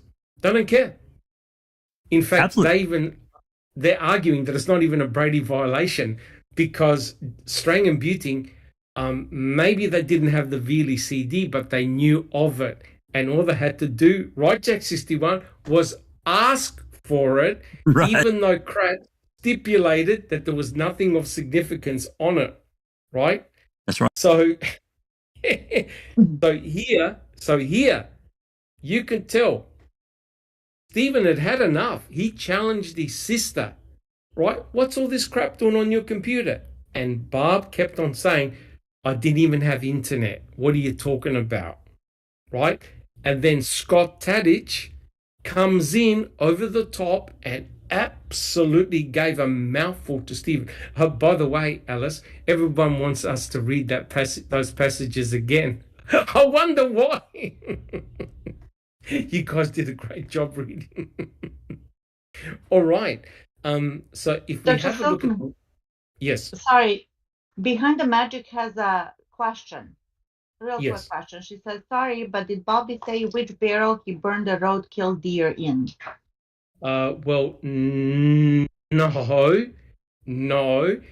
Now, here's the interesting thing, right? I found there's an exit video. I'm not sure, was it Tyson? I think Jack's is one who did an exit video of the Avery property. Yes, it was Tyson. Right? The deer is still hanging on the stand. This is November the 12th. The deer is still hanging on the stand, right? And they've already confiscated Yonder Burn Barrel number 2. I believe it was before November the 12th. I can't remember the exact date. So the point I'm getting at, they never had chance to burn the deer. Now, if you slow down the video, guess what is on the ground? Anyone want to have a guess of the deer? The head. Yeah, that's right. The head of the deer is not burnt, and it's got the cut off feet on the ground. So quite clearly they couldn't have burnt those parts of the deer in Yonder Burn Barrel number 2. The head of the deer is on the ground, right? And what's remarkable is that no one luminol tested the garage. And Neverly, correct me if I'm wrong, but no one even tested the saw, the bone saw that was on the ground. Yeah, you know, because Bobby, No one, what? correct. No one tested it. So there was no luminol, no blood test, and they didn't even test the saw. And yet, quite clearly, that bone saw completely took the deer apart. They never burnt the head, right? And remember, Jack 61, Bobby Dassey said we normally burn the heads and they take the hide into the county, I think, Yeah. to a local shop. Yes. But the deer's head was still on the ground on November the 12th. So they had no opportunity to burn that deer, the remains of the deer. So here's the question. How in the hell did I think it was four, bone fragments that had cuts in it that were human end up in Yonder burn barrel number 2? Has anyone got an answer? No, that's really interesting. Yeah, that tells me that. Oh, damn, wow, that's a problem. Houston, we have another problem. Guys, can't you? Stephen must be hearing all these things from Zona because she's finding all this material out, and his head must be spinning. Right now, you know, right, that Fassbender and Wiegert are saying. Remember what Wiegert said. He said they had 5 days to clean up the crime scene. 5 days to clean up because they could not find a drop of blood in the trailer or the garage belonging to Teresa Hallbach. Not one drop. I've seen many podcasts in which forensic experts have laughed their head off and saying, you can't clean a crime scene. You will always leave some trace material, right? They have solved crimes, right, Jack 61, right, Neverly, years later because they left a hair, hence DNA, or a drop of blood somewhere in the house, and they found it using the lights. When the crime scene detectives went in Stephen Avery's place, I was horrified. Guys, do you realize that it wasn't the crime scene unit that went in first? Did you realize that? Jack 61. Oh, absolutely. And not only all this, but, typically speaking, when, especially if you're talking about large amounts of blood or anything like that, you can tell when someone has cleaned up. Luminol or whatever chemical they use will show that. Now, 100% correct. Now, just Rhonda might know, or whoever has been following the Koberger case, they were going to clean up the crime scene because they'd taken all the samples. They stopped the forensic guys coming in to clean the crime scene. You know why? So the defense can come in and check the crime scene and match what the state found. And have a look what they did to the Avery salvage site. They we did put in the warning, right, guys? They fucking brought in bulldozers and they eliminated. They destroyed it. They destroyed it. They destroyed it. The trailer and the garage was turned upside down. Yet, in the Koberger case, they stopped the guys coming in to clean the crime scene because the defense team attorneys were going to go in there and cross-check. And if they found one thing that was wrong, potentially the guy can walk if he's guilty. Right, guys? If they find one thing that was done incorrect, i.e. the DNA being obtained, the blood being processed, whatever, they find one thing wrong, potentially the guy can walk if he's guilty. In the Avery salvage site, they turned the place upside down. They destroyed all the cars. They destroyed all the crime scene, and guys, they bulldozed the burn pit, right? That's So, ridiculous. guys, can you see why we're going a little bit crazy thinking, oh my God, how come these investigators from Wisconsin and wherever they were from can basically have free reign and do whatever they wanted, yet the guys that are investigating this Kohlberger case have to follow the book meticulously. Guys, what's going on? Hey, it's even worse, Doc. Who destroyed the evidence? Or who used all the DNA from the key and Culhane. Now, I'll tell you FL. right now. Yep, I'll tell you right now. The defense will retest the DNA that was found on the button of the sheath. And if Like that they lab should. tech, if that lab tech used up all the DNA, Lord help him. The defense will say, you can't admit that because I can't retest it. Yet Cherie Culhane used up all the DNA in the key and Ida Mathil. You cannot retest it. So the defense are going, what the hell? So all I'm saying is that the way the crime scenes were handled in the Avery case is shocking, guys. Absolutely shocking. I was bewildered when I saw what's happening in the Kohlberger case. Everything by the book, no mucking around. Here's a discovery. Here are all the documents. Go for it.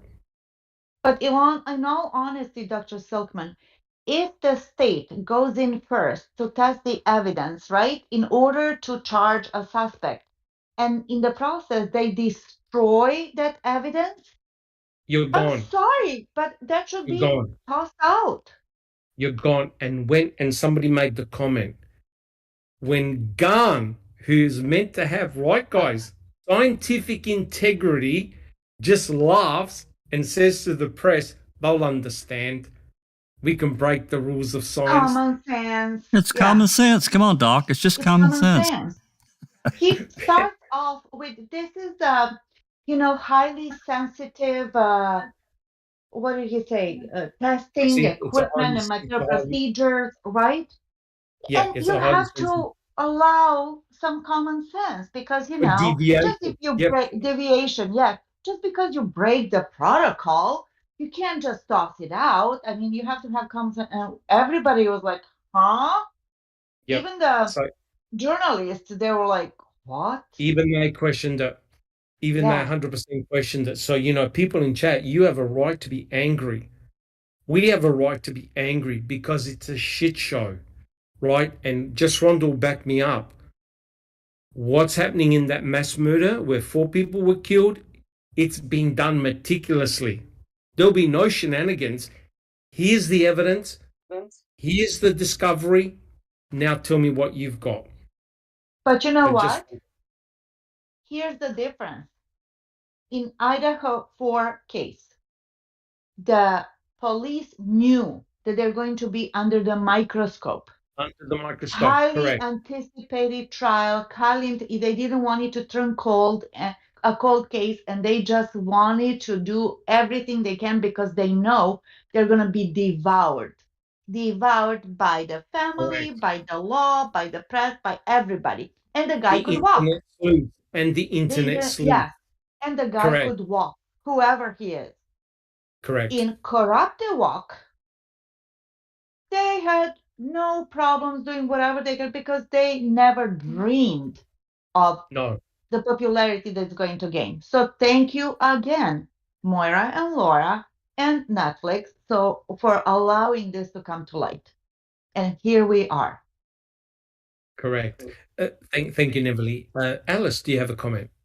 Yeah, just the fact that as well, Doc. I mean, were you saying about how the Idaho cops compared to Wisconsin cops and the way that they've kept things under wraps and everything like that? I think it's bloody fantastic how they have managed for all these weeks not to leak anything to the press or anything like that, because everybody, I mean, I've seen podcasts, I've had news feeds and things like that about people saying, what are the police doing? You know, why are they not giving us answers? Why are they not telling us anything or anything like that? Because they were doing their job properly. They were Correct. wanting to get every bit of detail that they could get, shows that, well, in my opinion, shows that when it comes to making that arrest, they have got all their I's dotted and all their T's crossed, no 100% matter correct. what, because there was 4 young individuals that Correct. were murdered in this case, not just one. So they have to give satisfaction not only to the public and the press, but to these poor families who have Correct. went and done that. Now, can you imagine? I mean, I know that there is some YouTubers and things like that that are getting sued, if I recall correctly, because the content that they were putting out And about the, rightfully so. yeah, because they were speculating, they were pointing the finger at people that they shouldn't have been pointing the finger at, you know. But can you imagine if it did get leaked that he has to place, 12 times and was, stalking them and things like that. Now, there was rumours about there being a stalker, but nothing was completely concrete on that fact. It was just a rumour at the time. And then you get this affidavit, and it says in it that he had been seen going past there at least 12 times. 12 You times. Can you Correct. imagine if that stuff got leaked before now, Doc? The No. amount of podcasts and people that would be coming out and pointing the finger and everything like that, you know? So, Correct. yeah, because of the cases and that we've worked on, I Correct. seriously take my hat off to Correct. the Idaho police. Correct. Well, it wasn't just them. I mean, I think there was about 4 different individual, because you had Philadelphia, you had Idaho, you had the FBI, and I think you had somebody else for nothing coming out these rural departments. They've done Correct. fantastic, and I wish every investigation was Was done like that. this has been done, because if it Correct. was and if it goes forward like that, then we might not have people who are in jail innocent. 100% correct. 100% correct. And what is so impressive, and Rhonda will back me up, is the way they've got a multi-layered cake of all the different types of forensic evidence that Yeah, are pointing towards one individual. Now, I know innocent until proven guilty, but the way they've obtained this information is the complete opposite to what they did with Stephen and Brendan. Yeah. They were making it up on the go, right, guys? With yeah, Stephen, they were making it up on the go, releasing rubbish on the go. Whereas yeah, here, they were extremely cautious. Like Alice said, dotted every I, crossed every T. Boom, here we go. Now, yeah, what have you got? yeah, For us exactly. Like, that follow Peter Chagos, the lawyer, yeah, he has made not one, not two, but 3 times in 3 different podcasts a comparison and a reference to Stephen Avery case and the press conference that Pratt did in comparison to the Idaho. 3 times. So this is a correct, guy who correct, does, all these like high-profile criminal cases, and he also did Stephen Avery and Brendan Dassey. I cannot find a link to it, so if somebody has it, please send it to me or put it in the chat. But lawyers are saying the same thing. It's not just us. Lawyers are saying the same thing. correct, correct. And you know what was impressive? Sorry, guys, we'll continue. We'll finish the podcast. What was impressive is the podcasts that I've seen, they've all got experts in every field. And they had Burgess, the profiler, the lady that was employed by Kathleen Zellner to comment on Bobby Dassey, right, guys? Yep. The same lady, the same FBI profile talked about Brian, right? And like you had FBI, ex-FBI agents, you had DNA experts all talking about the case. Boom, boom, boom. So each person had spoken about their profession on the case. Oh, Yes. we use cell phone towers to do this. We used this type of technology to do this. We did SNP DNA testing to find familial genetics. I'm like, oh my God. And what And is like, the one test, Dr. Silkman? The amido it's acid, the black? amido black. Yeah, Yeah. amido So, black. Yeah. yeah, which is incredible because they never used it in the Stephen Avery trial, right? Amido black is a stain for blood, right? And for protein. So if somebody has a foot impression or someone leaves a bloody fingerprint, they use a Mido black and it brings it all up, take a photograph, boom. But none of that shit was done in the Avery case, right? And you think to yourself, but we know, guys, we know the investigation was shocking. All right, Jack 61, are we able to put up slide 13? Yes, just 1 second. Interestingly enough, while Jack is doing that, interestingly enough, of course that I'm not addicted and I'm not, watching 24/7 the Idaho 4, but in those podcasts, the lawyers are prefacing one thing, that probable cause affidavit is nothing more, and don't lynch me for this, it's not my words, nothing more than hearsay so far, because it's just their side of the story.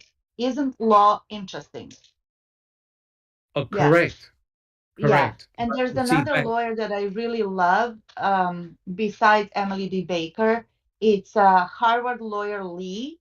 She does the yes. podcast herself, and Yes, she's I very watched. reasonable, very easygoing, and very thorough. So once again, her name is Harvard lawyer Lee. You can find Yeah, her on YouTube. yeah, correct, 100% correct. And also, I just want to say that the foul play team, we're as good as anybody else. I'm telling you right now. When I saw all the other podcasts, the commentary, the discussion, we're on track, guys. We're doing a really good Yeah. job. Well, As we you have can, learned and we have we have experienced learned, one. we have learned, and as you can see here, right, John Ferak at the end of his chapters always puts down his references, right? So if you want to do further research, we've got an incredible library of material on our website. We can find most of these, and Jack 61 and Zoe and others have uploaded a lot of documents for you to listen to, recordings. So it's all there to do your own research and to draw your own conclusions. So, guys, if you want to do any further research on this chapter, have a look at the references that are included here. So, Jack 61, are we able to look at slide number 14? Now, Neville, would you Yeah. like to read out Barb Tadich? So there are four. This was placed by Barb on Facebook, and just Rhonda, are you able to read out Cindy's part? Yes. Awesome. So Neville, start Sure. top left-hand corner. Yes. This is Barb. Well, I have your answer for you, for all of you that was wondering. Just got off the phone with Bobby and I asked him, and he told me that he's seen her pull in, but that was it because he left to go hunting then. He said that is the truth. This is what Cindy then responded. So he never seen her walk towards Stephen home. No, unbelievable. Guys, what the fuck? What the fuck? Yeah. Crazy. Oh, what the hell's going on? Anyone want to comment on that one? What is there to say? I mean, clearly there's lies. Yes, something that doesn't make any sense, right? We've got we've got the phone call from Stephen, in which Barb and Scott said, "Yep, she left." You got Barb going on Facebook saying, "Yeah, Bobby never said he saw her going towards the trailer." Alice, do you have a comment? Yeah, I mean, it didn't fit the state's narrative, basically, Doc. It could Yeah. it wouldn't have mattered how many people, I don't think, would have told them, you know, he never seen her go near Stephen's trailer or anything like that, because it didn't fit their narrative. They needed to fit their narrative. And the fact that 100% correct. Bobby seen her, you know, at his window, whether it was a half a second, a 2 second, a 2 minute, he seen her through the window, and then he went and got dressed or whatever. The simple fact that he seen her was the state's narrative. So they were quite happy, and I'm sure that Bobby wouldn't have turned round and said to them, "No, you can't turn round and tell me. You can't tell me. I can't say that." You Yeah. know, I think he might have been pressured in a way to say that he did see And her. I agree. I agree with you. I agree with what Jack 61 said earlier, that Deidre could have whispered in his ear, Yeah, "Buddy, it's either you or your uncle or both of you. Make a yeah, decision." yeah. Or no, even that. I mean, we did. I mean, we've heard. I don't know if it's true, so we've only heard rumors of it. But apparently Barb had a charge to do with cannabis or something like that. Yes, that was on the Maybe record. threatened Bobby with, well, we'll take your mother, you know. Yeah. We just don't know. But Correct. for him to tell, in my opinion, for him to tell his brother he never seen her, to tell his mother he never seen her, maybe he never seen her. You know what I mean? It's just, we cannot believe the majority of the words that are coming through the police and everything like that when it comes to this case. Period. Correct. Correct. And then, sorry, Alice, then we've got the affidavit. Remember when the investigator spoke to Brian, I think on November the 6th, where Brian said, I'll quote, "I distinctively remember Bobby telling me, quote, Stephen could not have killed her because I saw her leave the property on October Because she 31st, left. 2000." So you can now see there are two narratives that make no sense. Yeah. In court, Bobby's saying, "Yep, I saw Teresa walking towards Stephen's trailer." Out of court, everyone is saying, "No, I never said I saw Teresa going towards Stephen's trailer." And so the truth is what happened in court. So all of this is called hearsay, inadmissible. Jack 61.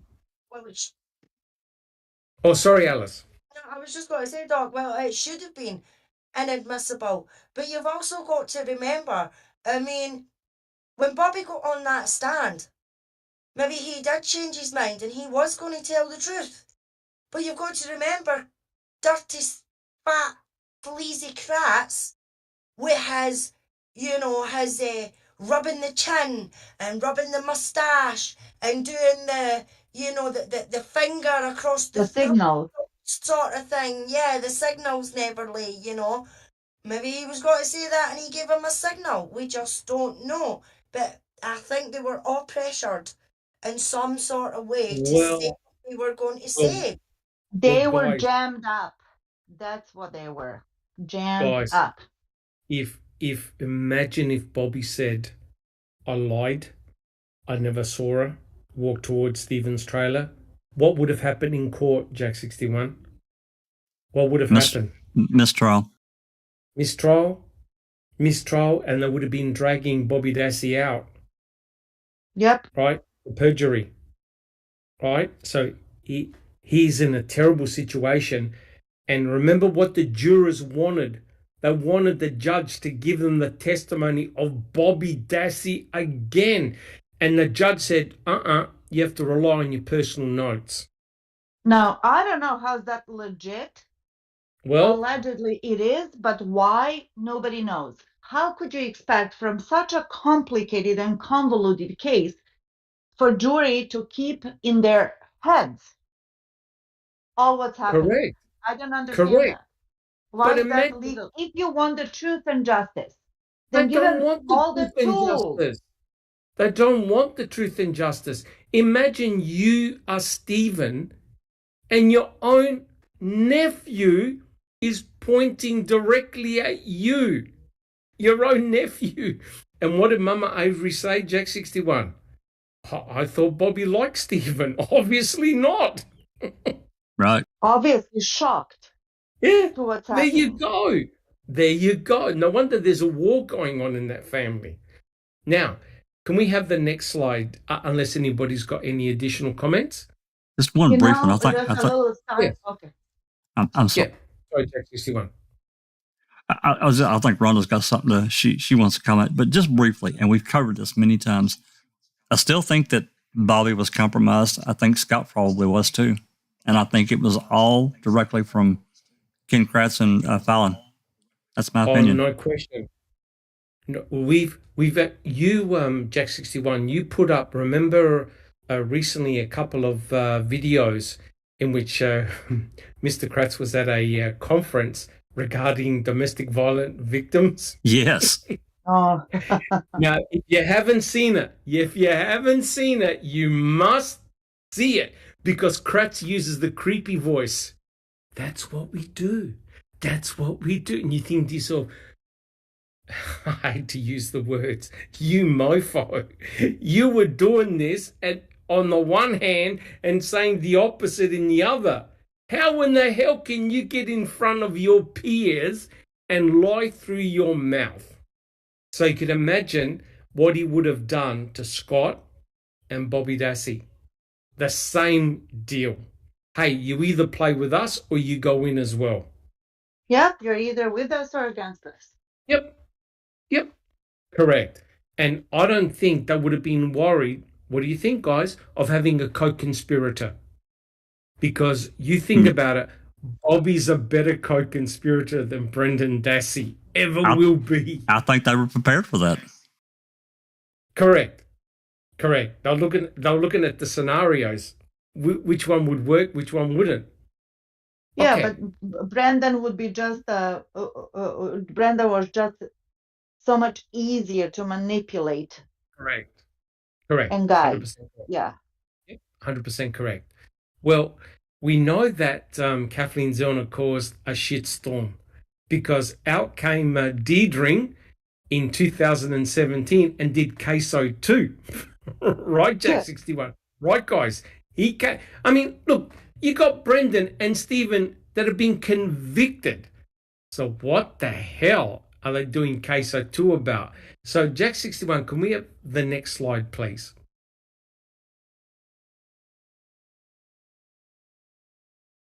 So this is this was an interview. Neverly, would you like to read the top bit? And would Jack 61, would you like to read the responses done by Bobby Dassey? Got it. Okay, Neverly. On November 17, 2017, Bobby Dassey is interviewed by Special Agent Jeff Wish of the Wisconsin Division of Criminal Investigation and Special Investigator John Dietering of the Calumet County Sheriff's Department. Dietering, did you make anything up when you testified? No. Everything I told was true. I have no reason to lie. Deep down inside, I know I didn't do it. It sucks that people are trying to pin it on me and Scott. Now, the bizarre thing comment there. Deep down inside, I know I didn't do it. What do you mean deep down inside? You either did it or you didn't. That's correct. You don't have to go deep inside to work out whether you did it or not. So that's a very interesting comment. Jack 61, you got a comment? Oh, sorry. No. All right. Can we have the next slide, please? But before all of this, the Yes. introduction of that interview was when either Dithering or Wish, I don't remember, said, we just want to talk to you, Bobby. You know how they came to his house. Bobby had two little boys. They almost Yes. brought beer and pizza. It was very, very casual. And they Yep. said, we just want to know the truth, who did this. And 99% of us believe you. Wait a second. It's 2017. You're not sure who did it? Oh, let's have a look. 99% of you. Correct. And let's have a look at this slide. Again, Neville, read the top bit. Jack 61, are you able to read Bobby Dassey? And just Rhonda, can you read Investigator Wish? Yep, no problem. So, Neville? Yes. On November 17, 2017, Bobby Dassey is interviewed by Special Agent Jeff Wish of the Wisconsin Division of Criminal Investigation and Special Investigator John Dithering of the Calumet County Sheriff's Department. Or, it's like, how many people can you blame it on? Well, I'll tell you what we want. We want justice for Teresa, for whoever did it. Just want to get the person that's responsible for doing the really bad deed. No, we just want you to tell us the truth like you did, and we're good to go. Isn't that an interesting statement? What What? the So fuck? weird. Holy mother of God. So weird. So weird. Are you trying to tell me that Dithering and Wish had forgotten that there are two people in prison for life, having been convicted in first-degree murder of Teresa Hallbart, both Stephen Sitting there Avery, already for 10 years. yep, and Brendan Dassey, and you now have an investigator telling Bobby Dassey, just want to get the person that's responsible for doing the really bad deed. Have you ever seen anything like this in your life? Never. No, Guys, I think we have entered the twilight zone.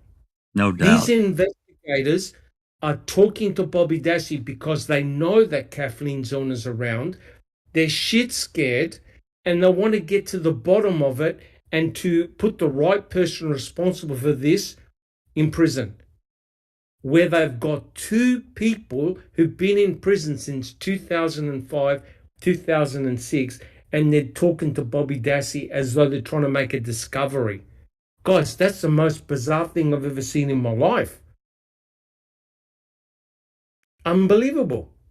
Jack 61, can we have the next slide, please? So, really, really bizarre.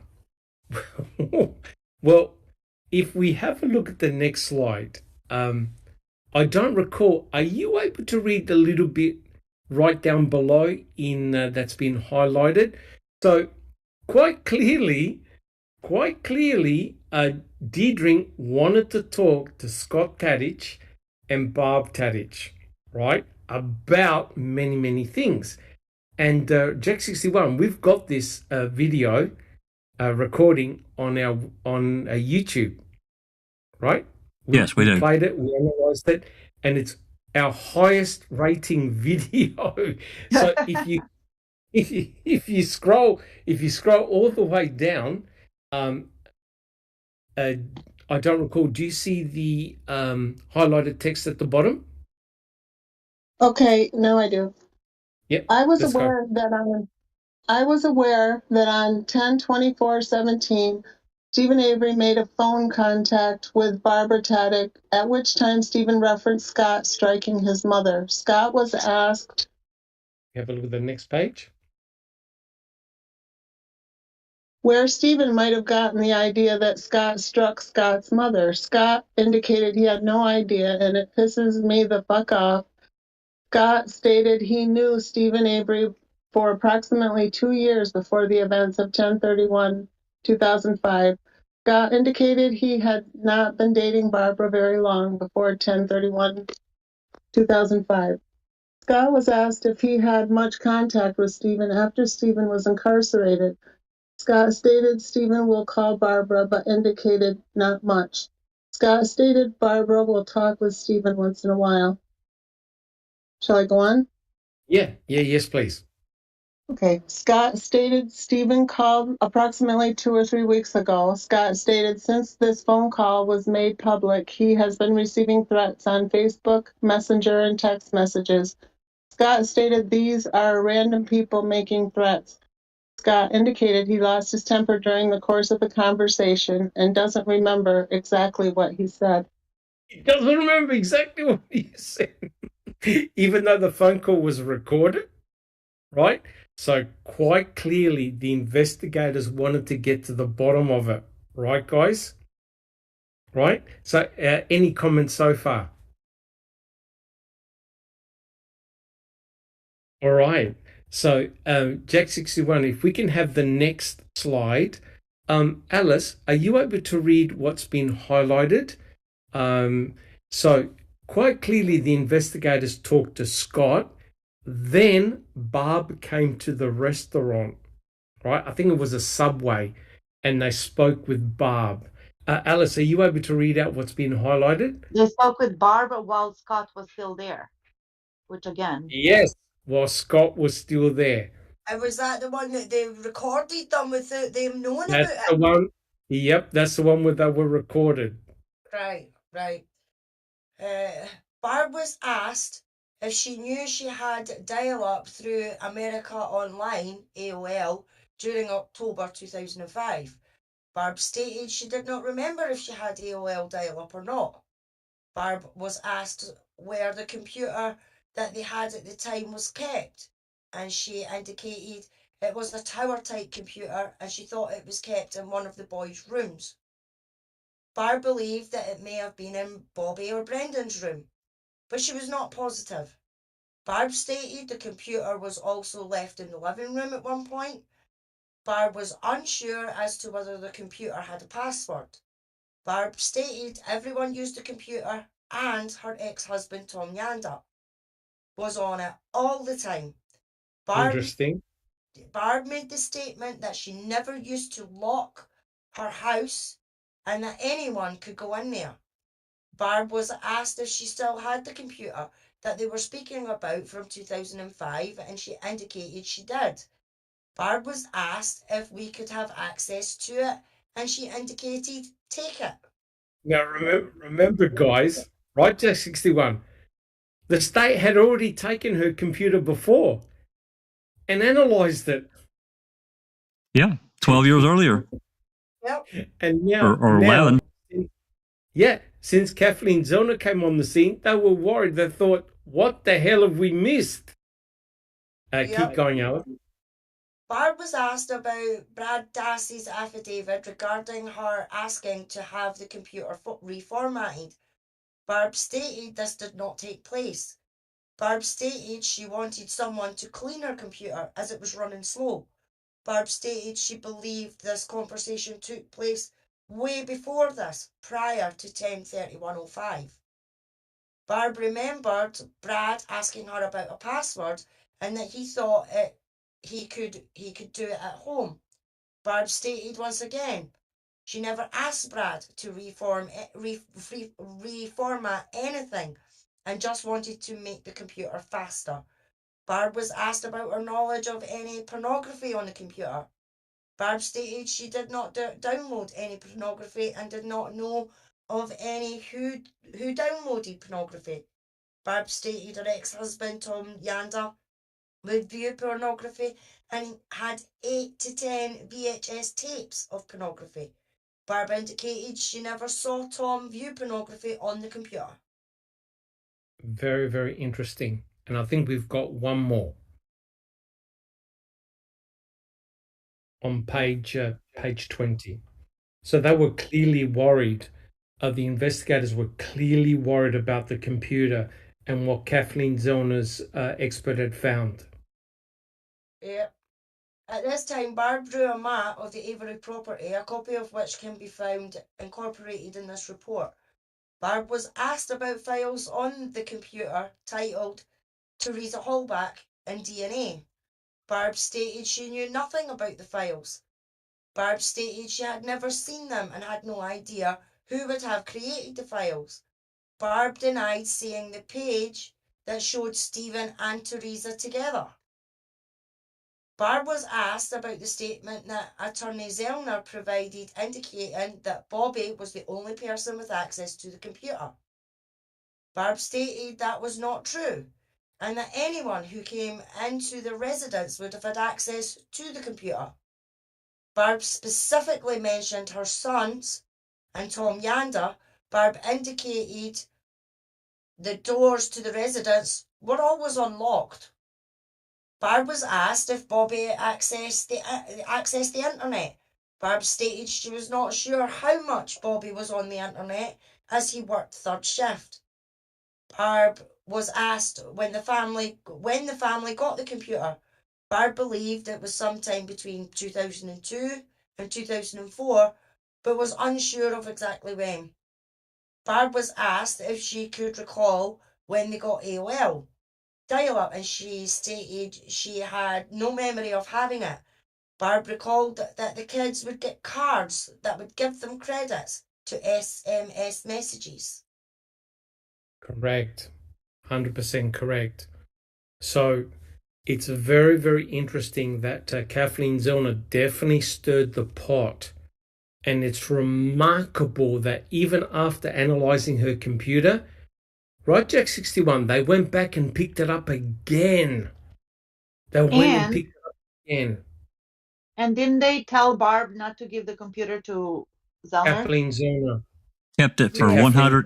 Kept it 159 days, I think. Yeah. Unbelievable. Unbelievable. To me, All right. Sorry, Doc, to me, and this is just my opinion, and yes, it's speculation, but the Teresa Hallback and the DNA file that were on that computer, in my opinion, the files were not on that computer when they got it from Barb. Because first time.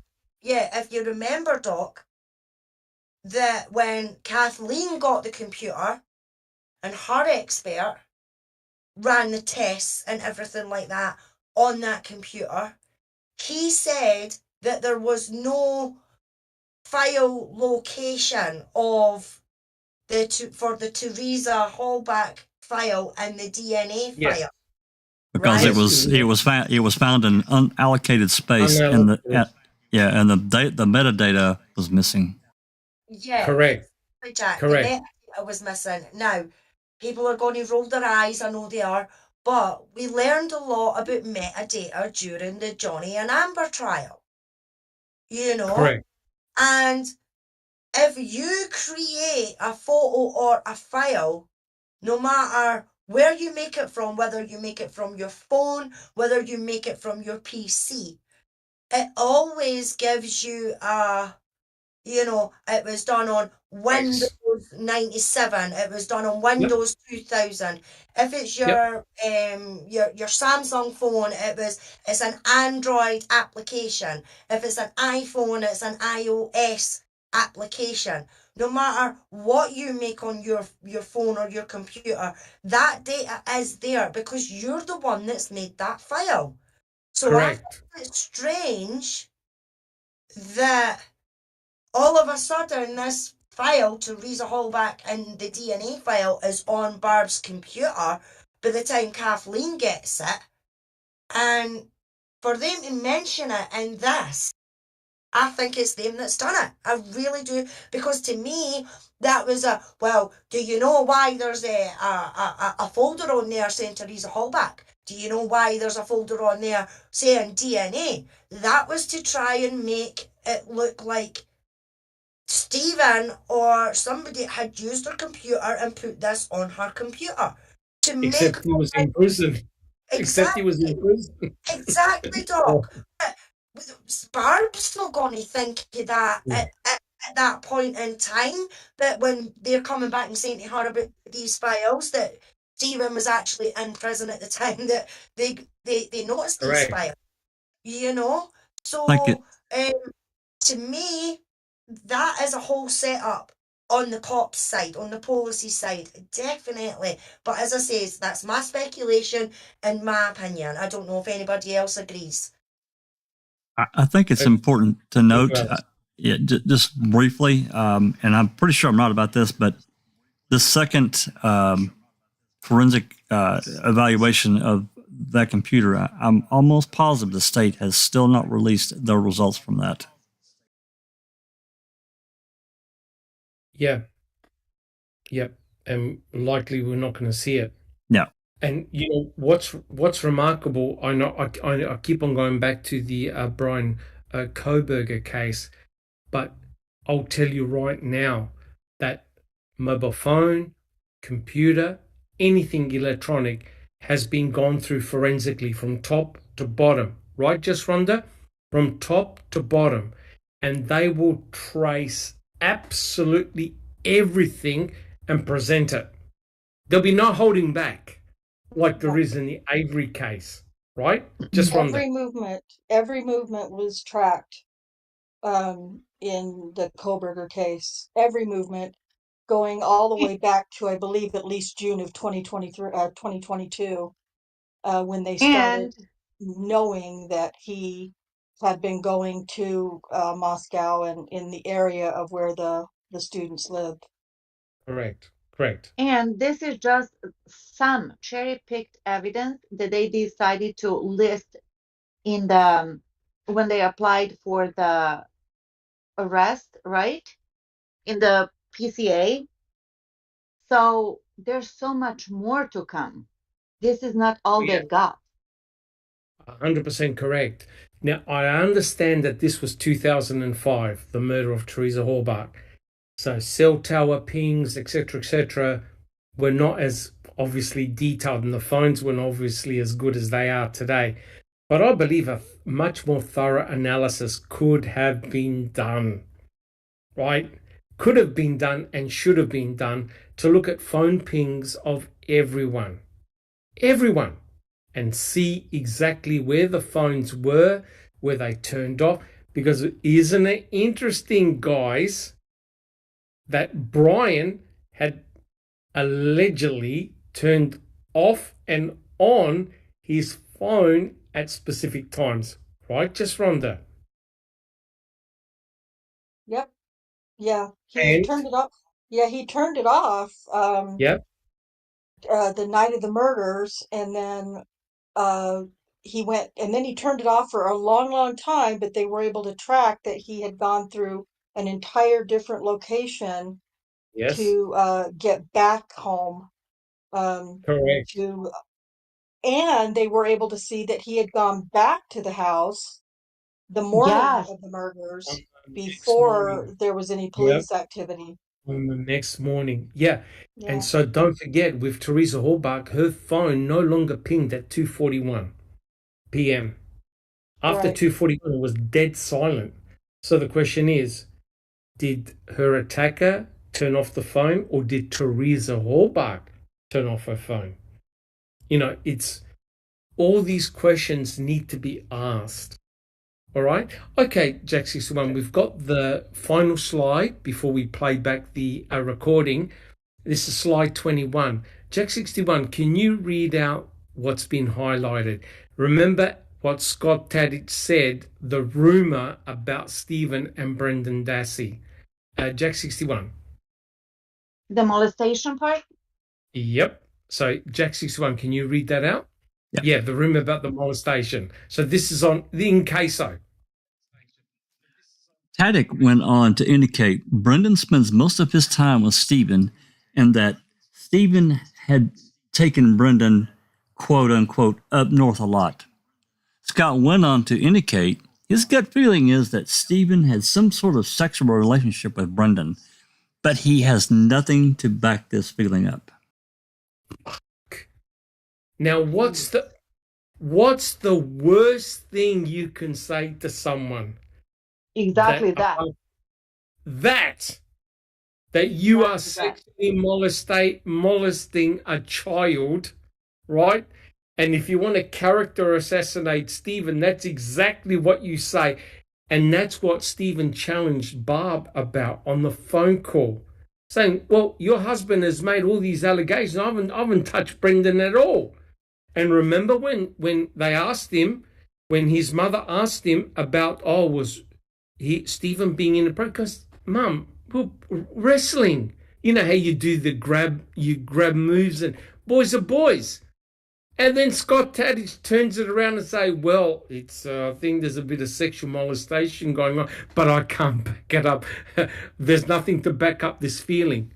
And they wrote it in a report, Jack 61. Oh, well, absolutely. This is one. It's character assassination. Exactly what you just said. Correct. And you who's know ruining whose life now? that's correct. And that's why Kratz wanted to use all of this in court. And lucky the judge tossed it all out, right, Jack 61? Because he was doing a character analysis of Stephen and destroying his character. That's and right. This would have helped. So Scott Tadich is a state star witness, and he's coming up with scenarios like this. That's not going to look good, is it? So can you see how the state went for it? They were saying, oh, Brendan, he was coerced by his uncle to do all these things, and that Stephen had great power over Brendan. So can you now see how damaging what Scott Tadich said? That's really, you want to get a teacher in trouble? That's what you say. That teacher there is molesting student. Anyone, you're finished. Alice. Yeah, Doc. I mean, exactly. I mean, we know that all too well. I mean, the Me Too movement is a fantastic movement. But this believe all women or victims, and lately over the last few years, we've seen that that's not true. You know, because here in the UK as well, there was a lassie has been actually sentenced to jail because she came out and accused this guy of rape, and it came out that it wasn't true. So he has actually been sentenced. I can't remember if it was 10 months or 2 years or something like that, but she has actually been convicted of that. But that's the thing in this day and age now. All you have to do is say something like that, no matter who it's about or who it's to, and people are jumping on it, you know. And I mean, I think Scott was saying that to try and make Stephen out to be worse than he is. Maybe it was a wee bit of jealousy in a sense, because Stephen was getting on with Brendan so much, and maybe he wanted that kind of relationship because it was Barb's kid, you know, and because you know yourself, you get to the kids and the kids like you, especially with a new partner and things like that. If your partner's got kids, what's the best way to win them over is, you know, be their friend, like them, so that they, you know, so that they get peace and that to be with the kid's mum. So maybe it was a wee bit of that creeped in on Scott's side, that he was maybe a wee bit jealous because of the relationship that Stephen and Brendan actually had.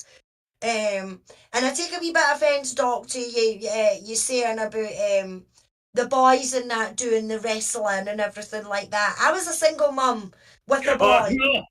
Yes, I was a single mum with a boy and watched the wrestling and that as well. So I had my fair share of power drivers and pretend DDTs and and things like that as well, you know. So, but yeah, I mean, that is the kind of thing that young boys and And men in that, do they have a rustle and a tussle and play fight and everything like Correct. that, you know? And Scott tried to make that something that it wasn't.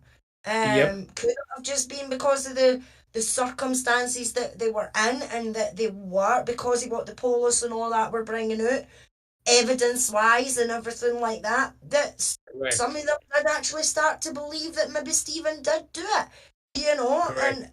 And it was at that certain point that he's came out and he's said this, you know, but the police have just ran with it at the time, you know, which is disgusting for them not to investigate and ask other members and everything like that to get a bit of truth behind it before writing it in a report.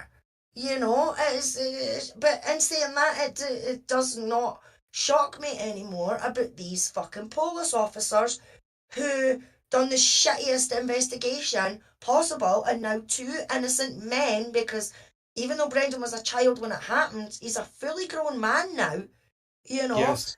and both of them are sitting in prison for something that they didn't fucking do. And it is ridiculous. It is absolutely ridiculous. And the fact Agree. that the immunity is still there, there's not going to be any,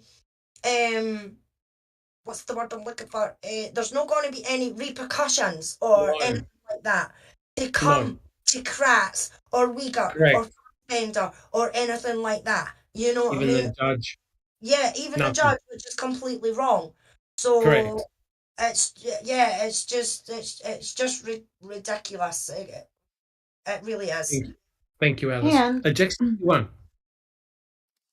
Well, you know, this statement, this last one here, let's take it, let's date ourselves here. So he gave a statement on November 10th, 2005 to the DCI. He gave another one on November 29th, 2005, which I've spoke about both of those earlier. And now here we Yes. are. I think this is March 30th, The 2006. 30th of March. Yep. Yeah. Brendan's So- arrested. Correct. And so we have to, I mean, at least from my standpoint, I have to look at what's transpired between then and this statement. What got said to him? And not only by the law enforcement side of it. O'Kelly was involved. I don't know how many times at this point O'Kelly had ran his nose up into their business. And I'm talking about interviewing Barb and Scott and Brian, and he talked to all of them at some point in time. So I have to wonder what all was said to Scott in this interim, because of these outside influences, what was being said to him? I have to Yes. wonder. Yeah, because well, Neverly. yeah, regarding that last statement about the whole molestation and whatnot, what is the best way to deflect attention from yourself to somebody else? It's to point a finger to somebody else, right? Yep. Yes. And to me, this is a tool for Scott to achieve some kind of a goal, whether the attention being swayed from him to somebody else, to Stephen in particular, or to whomever, as long as it's away from him. I tend to believe that, because it's such a damaging accusation. The worst. Remember in Ma'am, when Barb found that out, when she stood there completely defeated, completely devastated, and when she said, "Stephen, I hate you." She said that to the camera, Right. to the press. That's right. Because You can rot in that's hell. the worst. Yes, that's the worst as a Right. parent that you can hear. That somebody was taking advantage of your child. Boy, Correct. girl, young, old, doesn't matter. 100% correct. It's a terrible, terrible thing. Well, look, guys, we have been going for quite a while, and we've had fantastic discussion. But what I like to do is to actually finish the podcast with the actual recording. The telephone call, because there's much more in that phone call, which is very interesting. Jack 61, are you able to play that call? I am. All right, give me 1 second. I'm gonna flip it over here, and we're gonna play this and come back, right? Yeah. Yep, we will. We'll come back. We'll come back after the call. So, guys, like I said from the warning before, please close your ears if you're very sensitive to some harsh language. But while reading the recording is while reading the material from the book is powerful. Nothing beats actually hearing the recording from the phone call itself. So I think if we're on the panel, we've got to unmute. Is that correct? And put up the volume on YouTube. That's right. You'll have to unmute on Discord. Yep. Yep. Alrighty, I'm fixing to start it. And this is a 17-minute call. So keep that in mind. All right, here we go.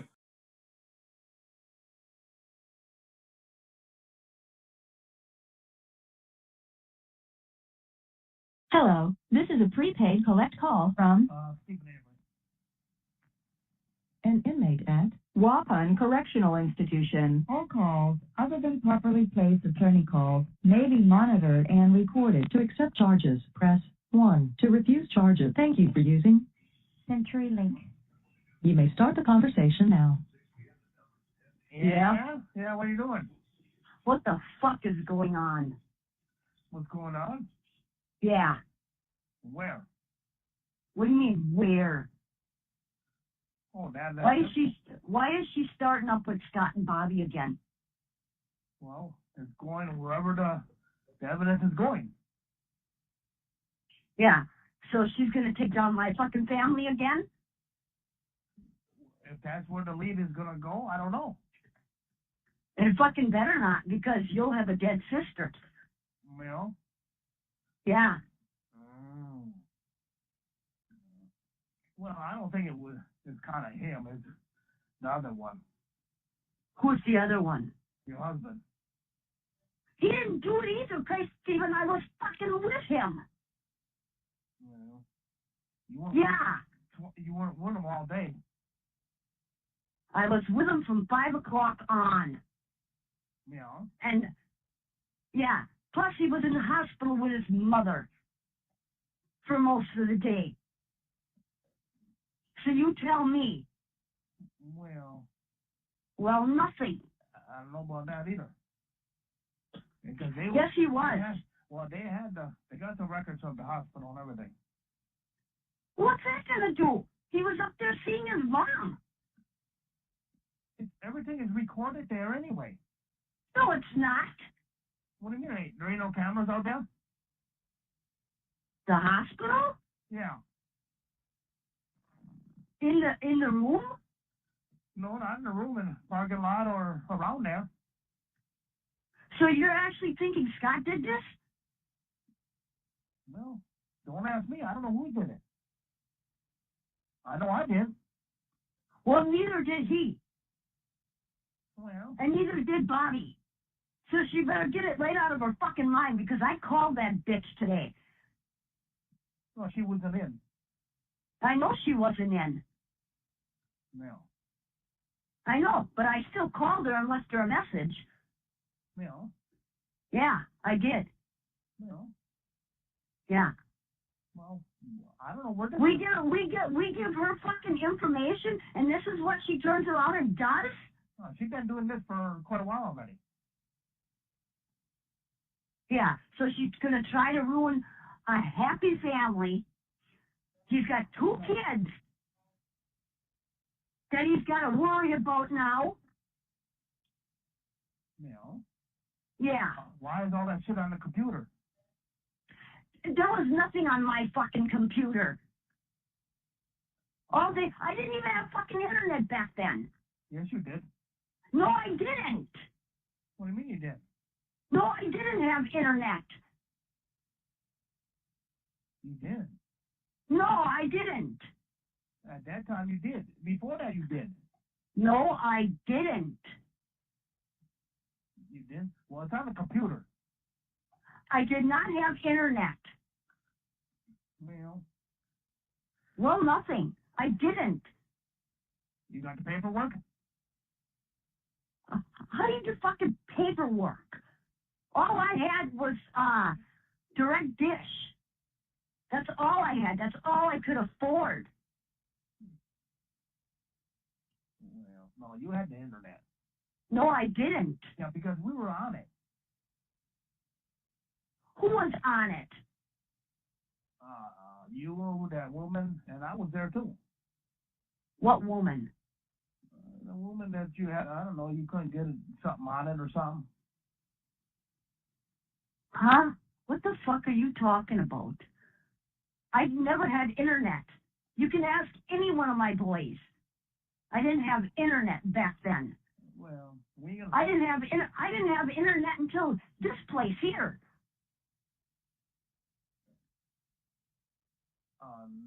Well, I don't know. I know. All I know is it's on a computer. That's all I Well, know. And the only time then- it was on is when Bobby was there alone.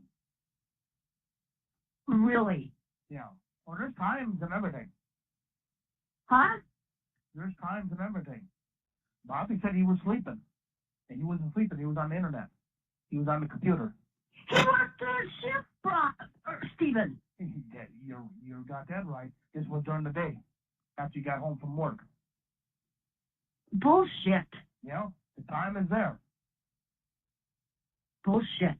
Then somebody else was in my fucking house and was on it. Bobby's How home. about that one? Huh? Bobby's home.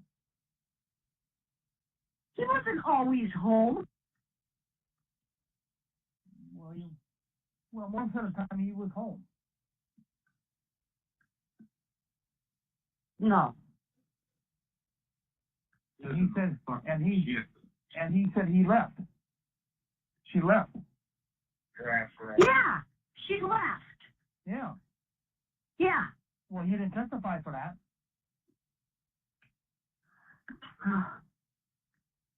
No. I'm just going where evidence goes. I told her, I said, go where the evidence goes. I don't care where it goes. Who it leads to, I don't care. Well, like I said, you'll have a dead sister. Well, that's why I told you. Always to do something. Nobody wanted to do nothing. Do what? What can we do? Well, let's put it this way. Why were you over by the yard all the time and chasing them off the property? Hold on here, I want to talk to him. I wasn't. I want to talk to him. What do you mean? Hold on here, I want to talk to him. I wasn't. I want to talk to him. You went over there when she was over there. I want to talk to him. What do you mean? I never even seen her. No, The only time I seen her was once. Yeah. Yeah. You came over there when she was over there because you had the red truck. You had his truck. We were coming over there to talk to her to give her some evidence. Well, you were kind of a hurry. I want to talk to him. Yeah, before she left. I want to talk to him. You know, I don't know. But it ain't only me. It's your kids We're too. talking, but I want to take your call. Your What do kids you are- mean? Your kids are saying something. About what? Now I ain't gonna get into that. Yeah, this ain't only me. Well,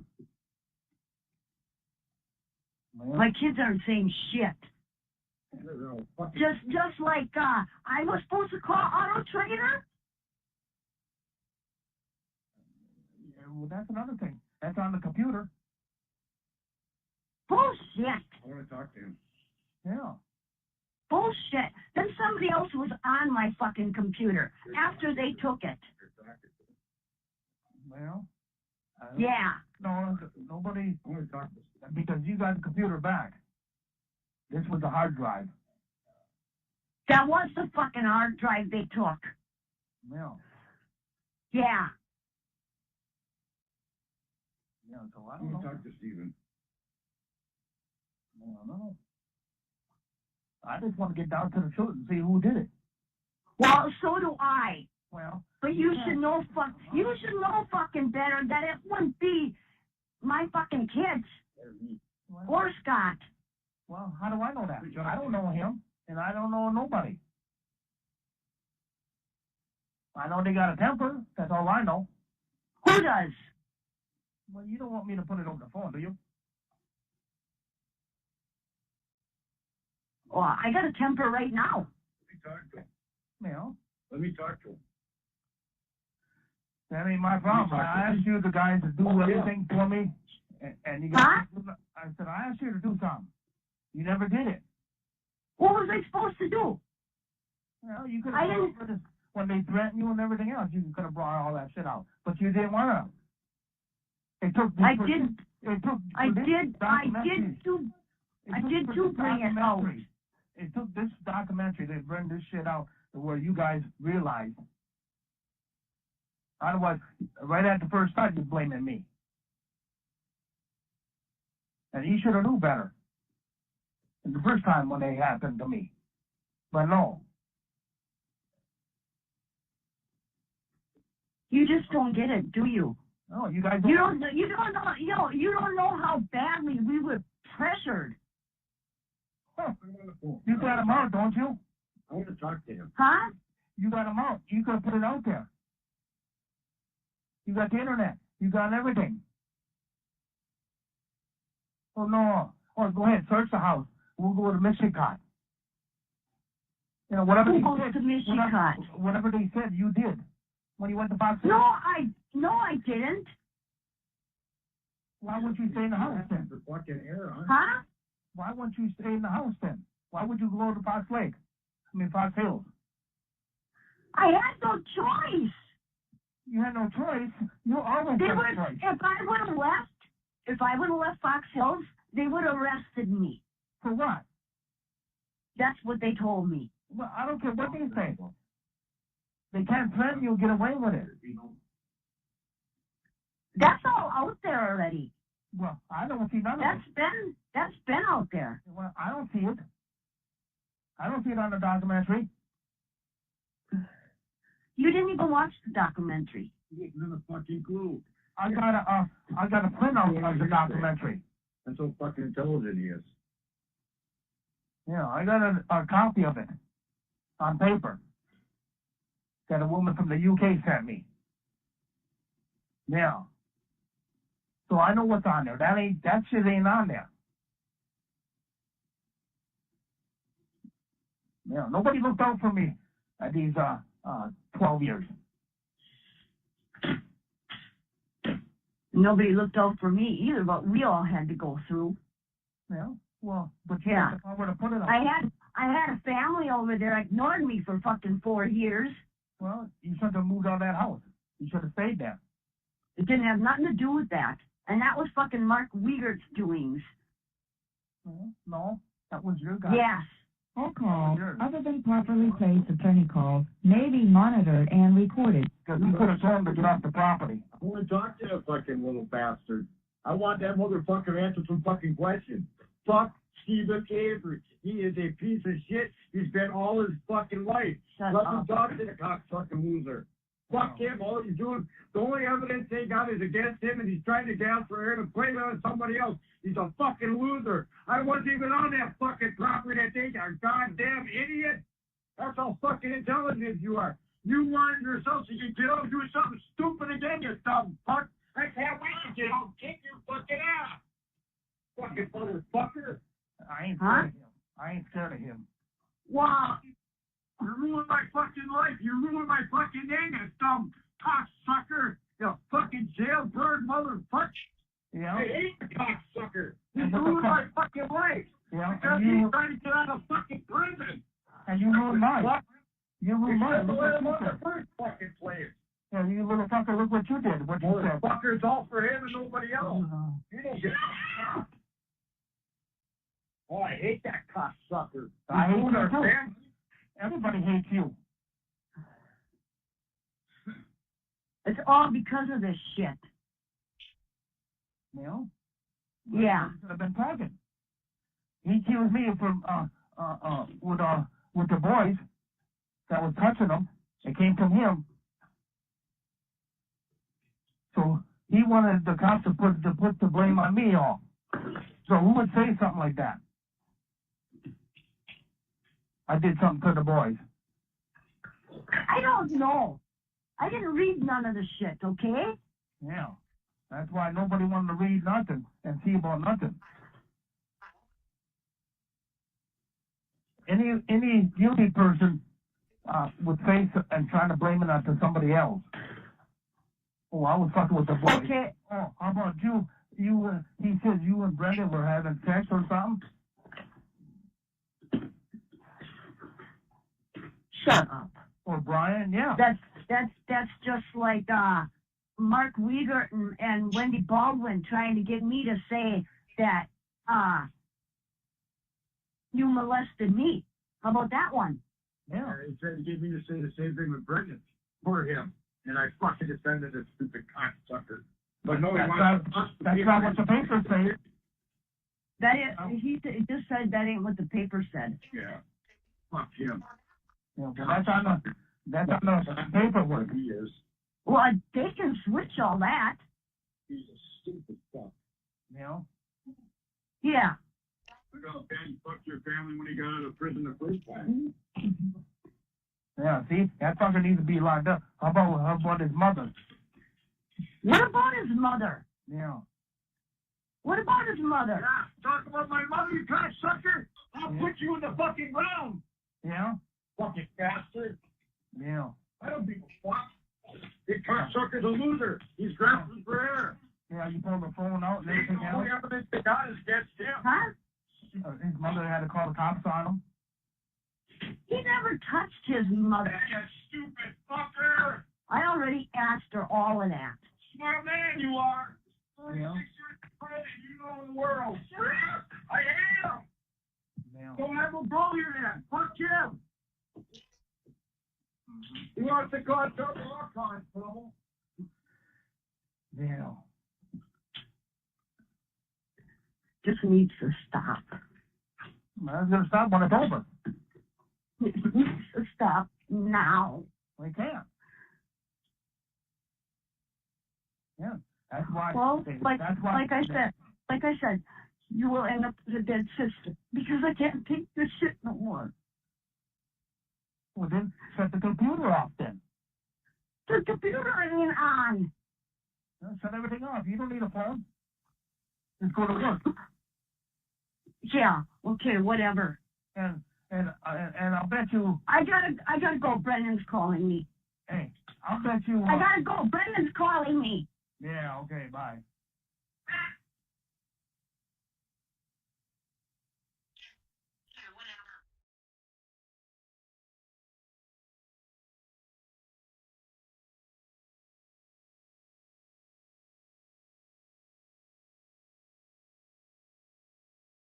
All done, Jack 61? Yep, that's it. Yeah. So sorry guys for that, but I think what it does is it adds a reality to it.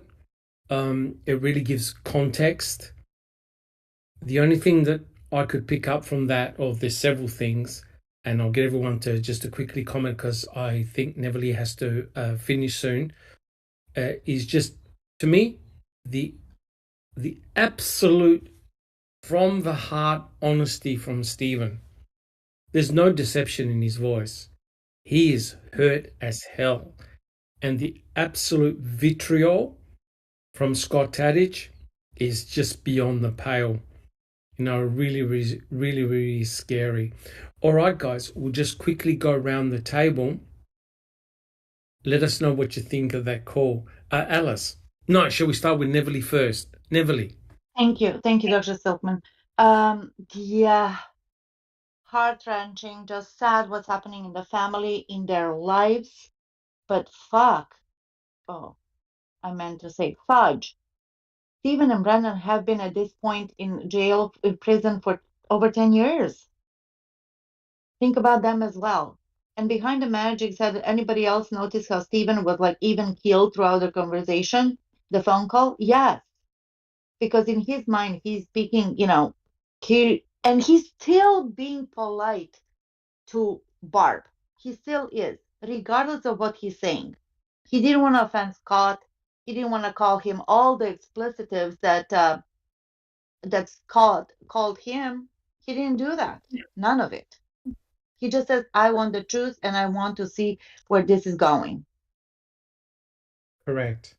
And I think the brutality and honesty, there was no fakeness in that. That was brutal, absolutely brutal. Totally. Arguing with your Well, sister like that, because remember, the only person in jail is him and Brendan. You know, when you're on the outside, you got freedom. Well, sort of freedom. yeah. You could tell there was absolute honesty in his voice. That's not And was, fake. yeah, no. And when it comes to Barb, I totally understand, kind of, as much as I can. She has Yeah, one son in prison. Now, she hates Zellner, or she called her that bitch, because she's sniffing around Bobby. They went through hell over the last 10, 15 years. So I get it. And she's strapped between Stephen, Brendan, Bobby, Scott, the police, her family, name it. Name it. correct. Correct. Thank you very much, Neverly. Well, thank you, Alice, everybody. I think I'm going to go. you have to go? No problems. Thank Hmm. you very much, Neverly. Take care, Neverly. Thank you. Uh, Thank yeah, you. thank you. Alice, how about yourself? Uh, That's pretty gut wrenching. yeah, it is. It's a heart wrenching phone call, a gut wrenching phone call, a horrible phone call. All rolled into one. I mean, Stephen's getting. You've got to remember, Stephen was in jail.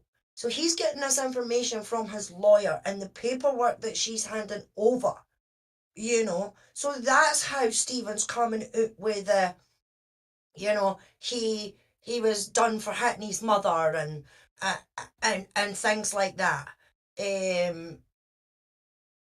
So, I mean, one of the things that annoys me about the call, I mean, especially when it comes to Barb, is the fact when Stephen turns round and says to her, he's the one that said that I was doing something to Brendan. Yes. And she doesn't say, yeah, no, that was wrong. He shouldn't have said anything like that.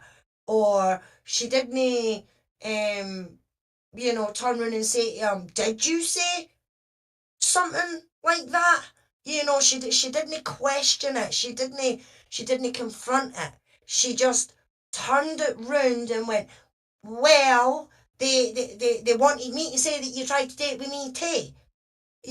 As if that was an excuse for. Law enforcement, sorry, Alice, had no boundaries. Right, Jack 61? No boundaries. None. That was them None. driving their big wedge. Yeah, Yep. exactly. Correct. Exactly. No boundaries. It's I understand the situation that Barb was in at that time.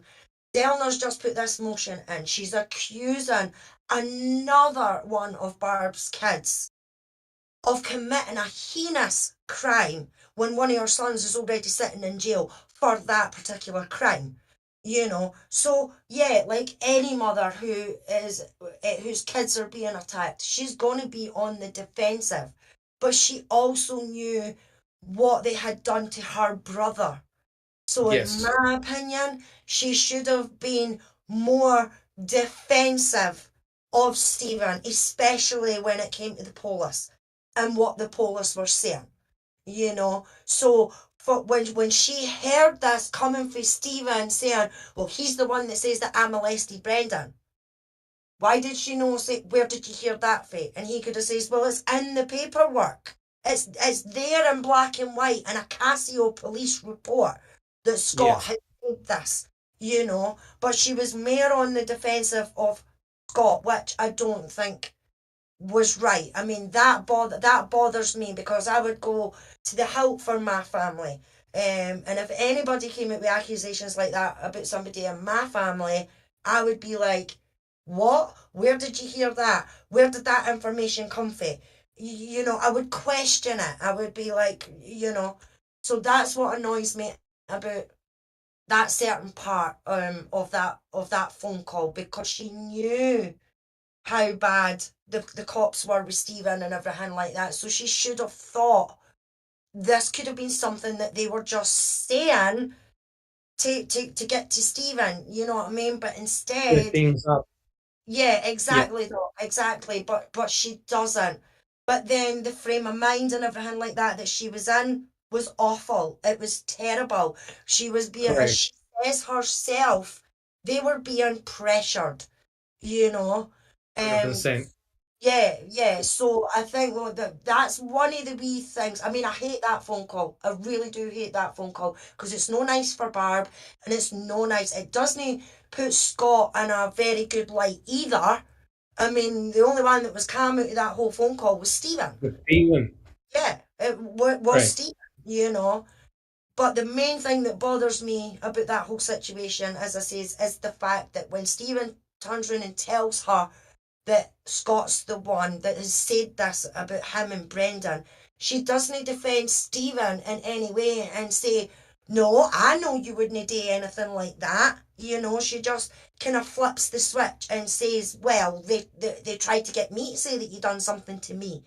And that is one of my biggest things about that phone call. But I do understand the situation that Barb was in and her mental state at that time as well. I mean, Shocking. yeah, people forget about that, you know. And like Jack said, in some of the comments in that in the chat, maybe she was naive enough to think that AOL isn't internet, you know, because you got the discs and everything. You bought a paper and the AOL discs were in it. You got a magazine, the Correct. AOL discs were free in it. You know, so it might have been the fact that she was purely naive and didn't think that she was on the internet, as they say.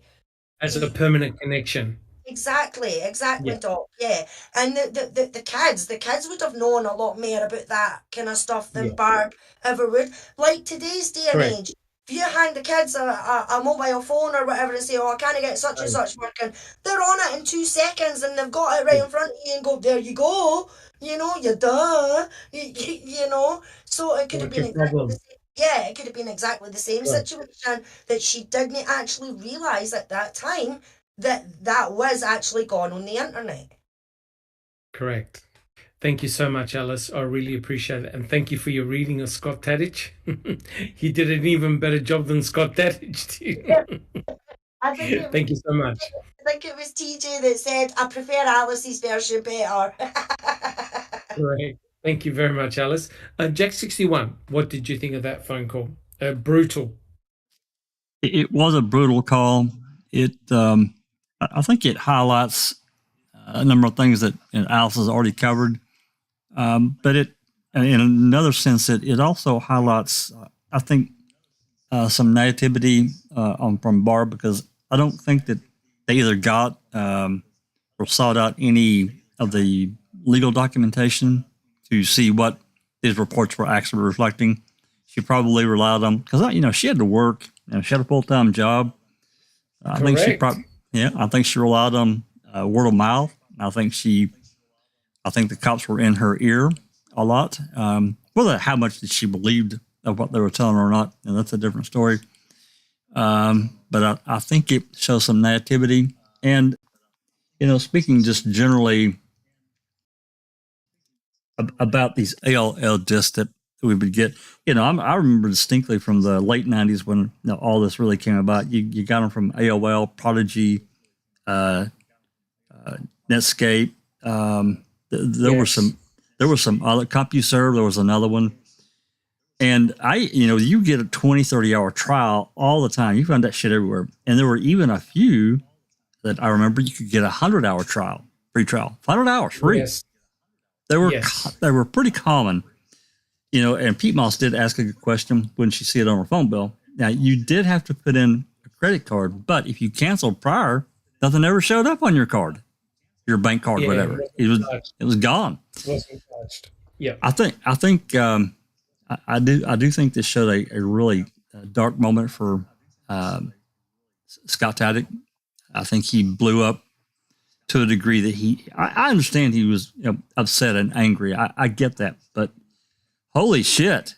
I mean, threatening someone, I'll put you in the ground, I'll bury you, and all this other, I think it was, I think it's over the top. And again, I have to wonder the compromise situation that he found himself in.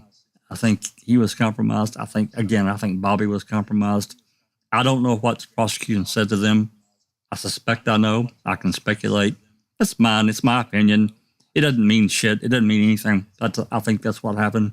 And I think for Barb, again, I don't think she had any real good decisions anywhere.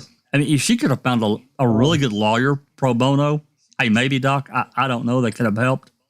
But in her situation, I just don't think she had any turn to any good decisions, no matter what she did. Correct.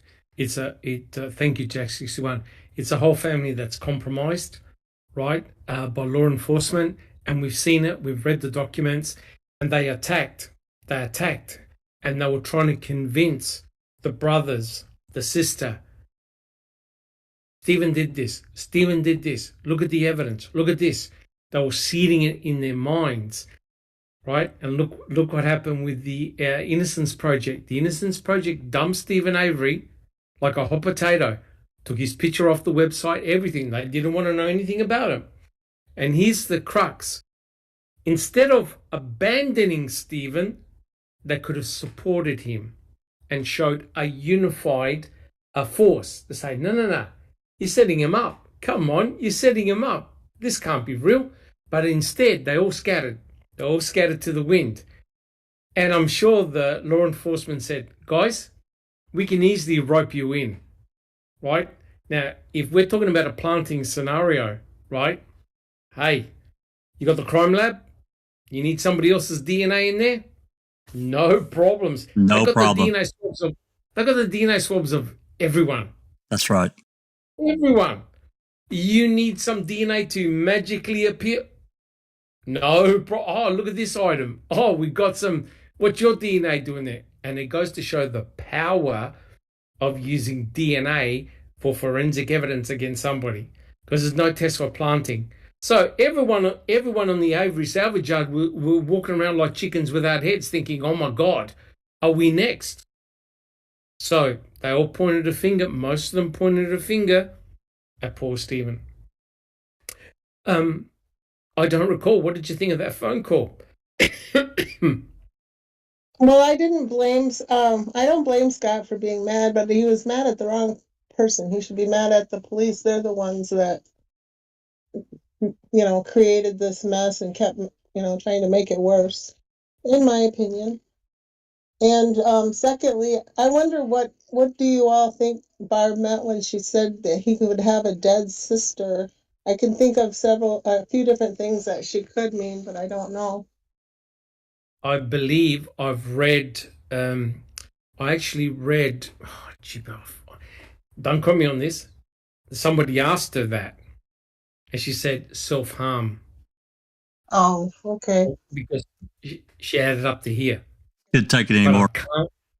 I can understand. Couldn't take it anymore. Self-harm. So I can't find the original source, so please treat it as hearsay. If Barb ever comes in our chat, we can...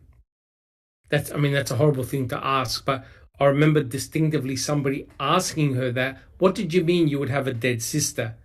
And she said, self-harm. She had had enough. Okay, thanks. Yeah, I think you're right, Doc. I think I remember seeing that somewhere as well. I don't know if it was one of our chats or whatever, but I think Barb was in a chat.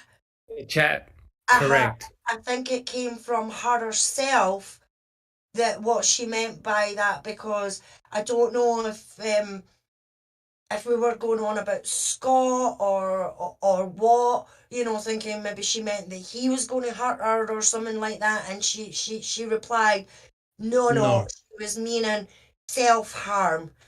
So correct. Yeah, I've seen that as well, and I'm sure God knows what chat it was, because we've done so many that Barb has actually been in our chat and been brilliant at answering questions for 100%. people. You know, it's very difficult for her as well, you know. So 100%.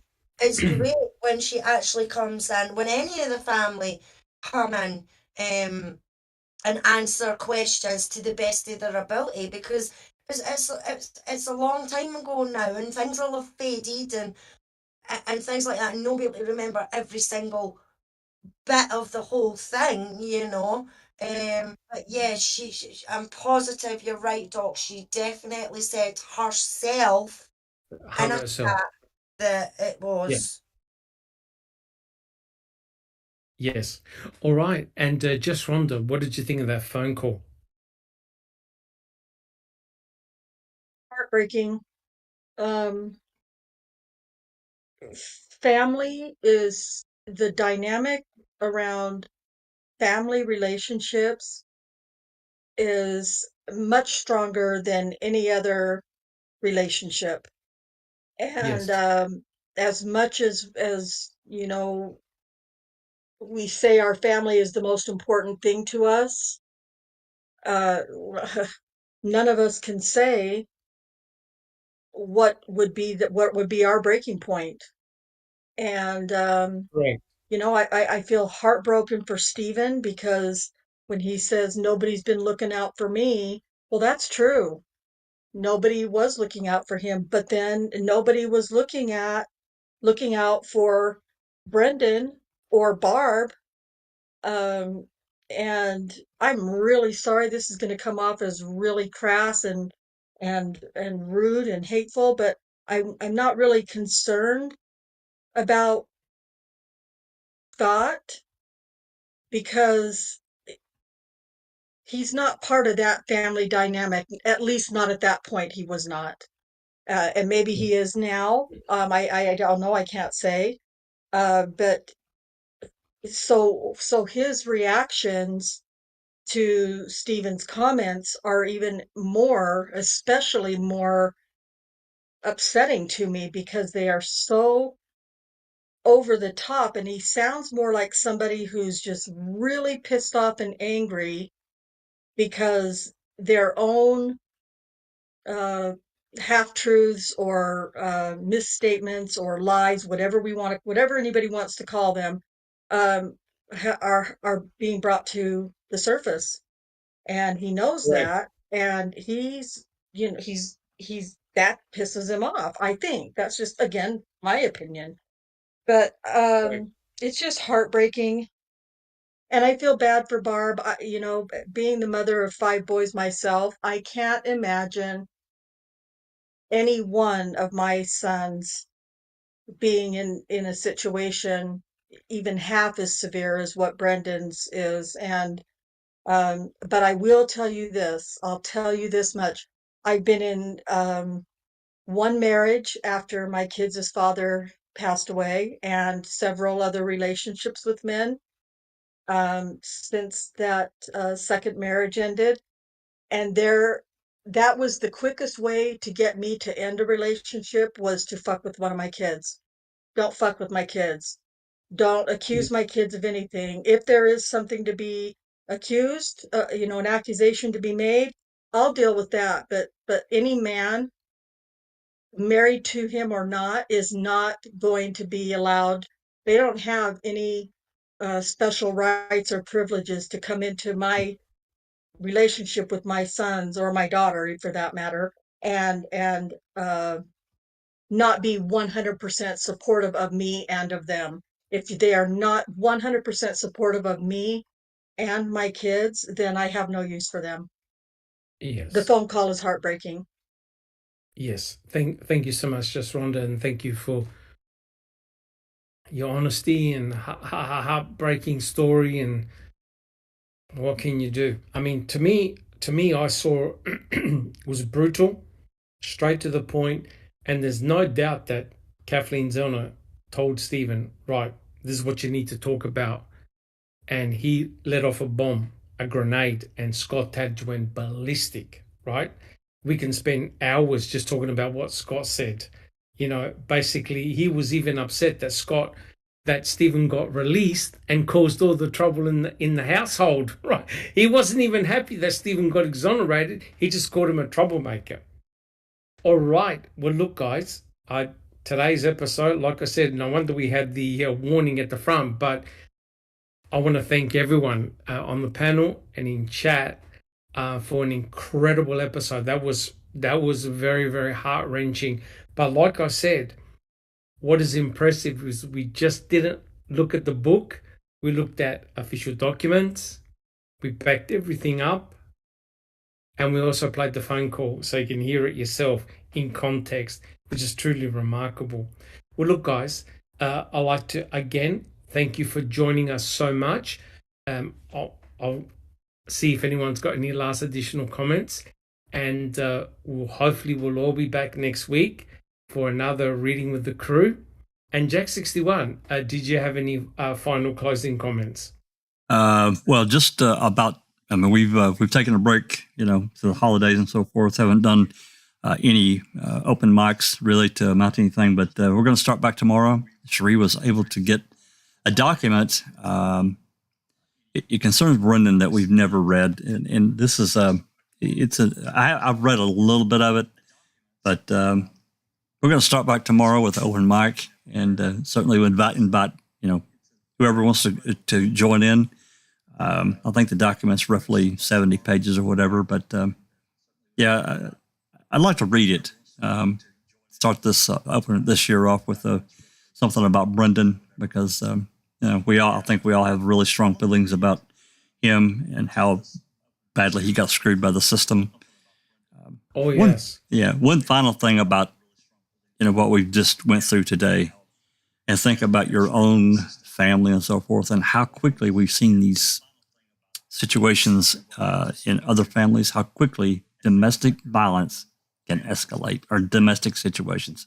0 to 100, just like 100, like that. And that's right, Jack61, when we discussed the danger when Stephen and Brendan hopefully get released, they're going to be very, very careful where they go. Absolutely. Right? Like, I would stay 10 kilometers away from Scott Tadich. He's ready to explode. He's a nuclear bomb ready to explode. Right? Absolutely. And, even Brendan will need special care, special attention. And Becca said to plug the postcards. Do you know anything about the postcards? Well, actually, I think those got sent to Sunshine Christina, and actually, I just got one from her. But I said postcards. She sent me something. I just got it, so I haven't opened it yet. But maybe I can't talk and tell. Go ahead, Sheree. She sent me some bumper stickers. Yeah, that's what I got from her. But maybe she has postcards too. I don't know. Fantastic. You can get postcards from Becca for Brendan. Our Supermod Cat has posted the emails. Free postcards for Brendan is brendantalks89@gmail.com. If you go onto Facebook or Brendan Talks channel and leave Becca a wee message, she will send you postcards. There you go. And I think we've got some postcards for Stephen as well. But we also have the bumper stickers for Stephen as well. The bumper stickers go through Sunshine Christina. So that's how you get your hands on the postcards, is postcards for Becca and the bumper stickers for Sunshine Christina. Awesome. Thank you so much. Well, look, guys, like I said in my closing comments, if you haven't caught the Just Rhonda podcast, looking at the Brian Koberger case, please check it out. Very, very interesting.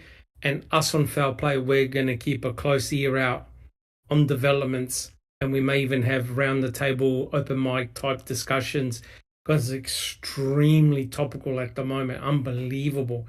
Please support Just Rhonda and her channel. Let's see if she can get to 1,000 subscribers. That'll be awesome. Please check out Jeff Jones, the continued podcast that we do. I'm on a panel with Jack61, Big Jeff, Kelly, and Jeff. and we're talking about MAM 2, and it's been fantastic, really well received, great discussions. So please check out Jeff Jones. Also Becca Chu, her great work that she does with Brendan Dassey. Please check out her channel and subscribe. And Paul Capaldi too, he's doing a lot of stuff as well. Some great podcasts with Mark Hoddinott, because Mark actually talks to Stephen. And so check them all out. Again, guys, thank you. I want to thank you all. We had a huge number of people in chat. Thank you so much. And we'll catch you next week. Take care. This has been a Foul Play production.